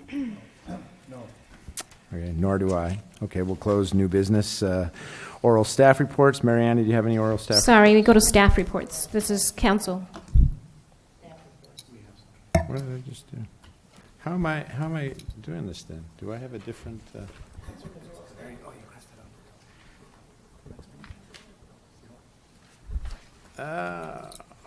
Sorry, I don't know what the heck this. Yeah, I got an odd thing here. So we did new business, and now we are at staff reports, oral staff reports. Okay, I'm sorry. Yes, one report tonight. On Wednesday, March 16th, the city will host its annual low-cost pet vaccination clinic in conjunction with LA County. It will be held at the C. Robert Lee Activity Center on Wednesday the 16th from 6 p.m. to 8 p.m. They will assist with random services from rabies shots to microchipping. Prices range from $7 to $28 depending on the service, and it is cash only. And again, that's Wednesday the 16th from 6 p.m. to 8 p.m. At the tennis court area here at C. Robert Lee. Honorable Mayor and members of the City Council, you will be receiving a phone call from Melissa to schedule a ribbon-cutting ceremony that Scott Smith is arranging through the chamber on El Pollo Inca. I believe that's being scheduled for Wednesday at 10:30, but that is a tentative date and time at this point, but we will confirm that. Next Wednesday. I have a report. The city recognizes March as Safe Communities Month. So the city, in coordination with the Los Angeles Sheriff's Department and the Los Angeles Fire Department, put on a few safety events for the community to join us. So I'd like to make sure everyone is invited and knows about the events. And they are on our website and advertised on the marquees, and there's flyers and posters around at city locations. Tomorrow is our first event at Clarkdale Park from 3 to 5 p.m., and this event is called Caring for Your Pets. So we will have the Los Angeles County Animal Control Department there for helpful information for people about caring for their pets, as well as a few animals for adoption, low-cost adoption. We will also have a demonstration by a canine officer with a couple of his dogs, and the kids all really enjoy that. So I want to make sure everybody's invited and comes out tomorrow to Clarkdale Park at 3 p.m. Our next event will be Wednesday, March 23rd, and that'll be at Hawaiian Elementary at the same time, 3 p.m. And that event is called a helicopter extravaganza. So we will have a helicopter landing, we will have the bomb squad, a SWAT rescue vehicle, and our local fire station, Station 34, with their engine there. Both events will have a barbecue and are open for the community to join us, so we'd love to have everybody there. And we're also the city is having the next block cleanup this Saturday, March 12th, and it will be on 221st Street between Norwalk Boulevard and Wardham. So that's on the east side of the city, close to Leeware, behind the Bingo Club. And it'll start at 7 a.m., and it's an opportunity for residents to dispose of bulky items free of charge. They can also dispose of metal, concrete, and excess green waste. Things that are not allowed at the event would be the household hazardous waste and e-waste. So this is a wonderful opportunity for the community to discard of large items. And again, that's this Saturday on 221st Street between Norwalk Boulevard and Wardham. And do you have to show residency, some sort of identification or something to dump? Yes, there are residency requirements, so a driver's license or a current utility bill will suffice. Thank you very much. Nothing? All right, now we'll move to oral council reports. Mariana, do you have some? I do. I have two, and one is great news. We have Manny Nava, who works for the city. He is going with Kevin Luna. I'm not sure if you recall him.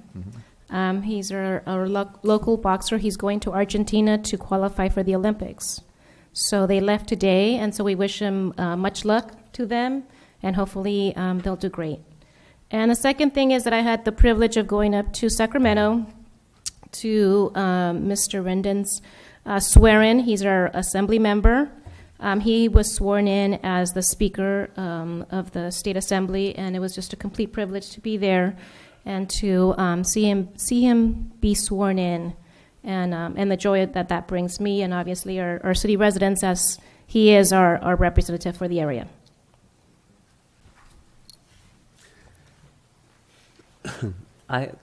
Yes, I had a couple things to share. I had a great time with Read Aloud. I went to elementary schools and read to the classes, and it was a lot of fun. I read the third graders at Melbourne School, Green Eggs and Ham, and I tore that book up. We had a good time. And at Palms, I read the first graders to a fun book called Say What. And that was a lot of fun. So I really enjoyed it. And I'll be reading to Hawaiian School March 23rd. I'm looking forward to that because I used to go to Hawaiian School.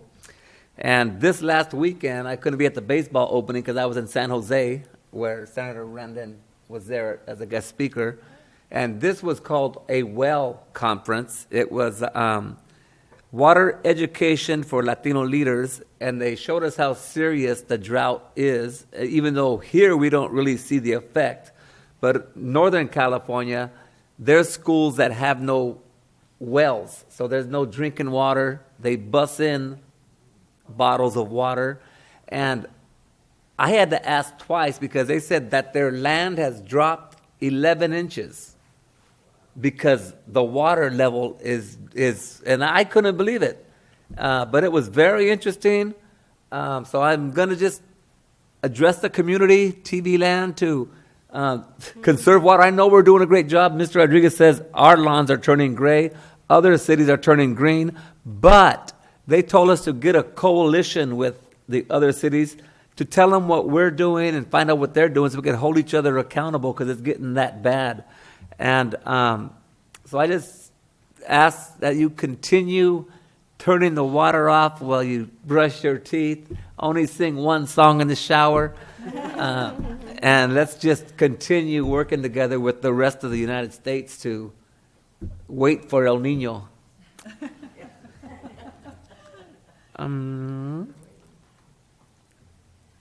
I believe that's it. Thank you very much.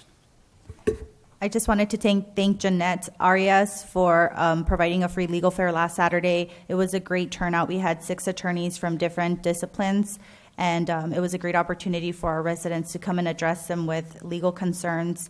And the next legal fair that we host, I'm hoping that it'll be an immigration based legal fair, simply because we had the most requests for that, and those attorneys actually couldn't stay the entire time. So we're hoping to provide another opportunity for residents interested in immigration law.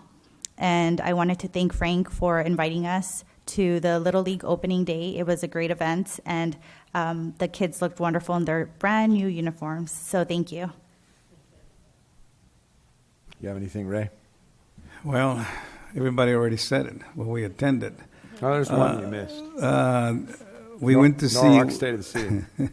You forgot about the governor of Michoacan. Yeah, so we went to see the governor of Michoacan down at the was it Plaza Mexico in LA, and we got to meet him. He's kind of a young guy. I forgot his name though. You remember? He's got. You shouldn't have said that. No, it's a different name. It's a kind of a difficult name. So the governor. This is the governor of Michoacan. So anyway, I attended some of the other Little League and so on. So that's all I have. Yeah. We also had Ray Rodriguez and I had the opportunity to attend Norwalk State of the City also. And that was great to see another city, State of the City. Theirs a little bit more elaborate than ours. And of course, we're in the process of planning our own State of the City, which will be coming up soon, but not advertised in the newsletter because we missed that deadline. But at any rate, hope that the city will be able to join us. Probably be sometime at the end of April. That's the plan anyway. Little League was wonderful. It was fun to see all those kids. That's always a good time. And just appreciate all the volunteers and coaches out there. We found out the name of our Michoacan governor. His name is Silvano Aurel Conejo. Yeah, that's why I say I can remember the name, because that middle name is a killer. But anyway. And at that event, they actually had a lot of the representatives, what would be equivalent to our assembly members and Congress people there. So it was an amazing turnout, and they were having workshops on how to better the economy in Michoacan, which one of our sister cities is from Michoacan. So it was a great event. Okay, thank you. We now go to closed sessions. We have two. We have conference with real property negotiators, Government Code 5495-6.8, for a property at 21601, 2161 Norwalk Boulevard. And then we also have a public employee performance evaluation, Government Code Section 54957, title City Manager. In addition to this, after the regular agenda was posted as required by Section 54954-2A of the Government Code, an item came to my attention that I believe requires immediate action by the council. In accordance with the Government Code, prior to the beginning of the closed session portion of a council meeting, the council is required to publicly identify any additional item that will be discussed. And of course, we have one.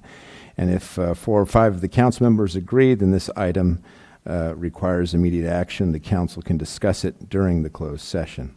So since the item is appropriate for closed session discussion for the purpose of public identification, the new item relates to public employee discipline or release in accordance with the Government Code Section 54957. So I would like to move that we add this item to the closed session agenda for this evening.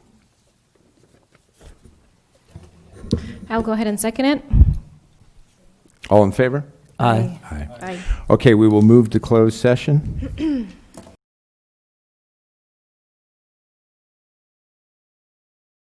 Okay, we're back from our closed session. We have no reportable action on either of the two items. So we're going to go ahead and adjourn to the next regular city council meeting to be held on Tuesday, March 22nd, 2016.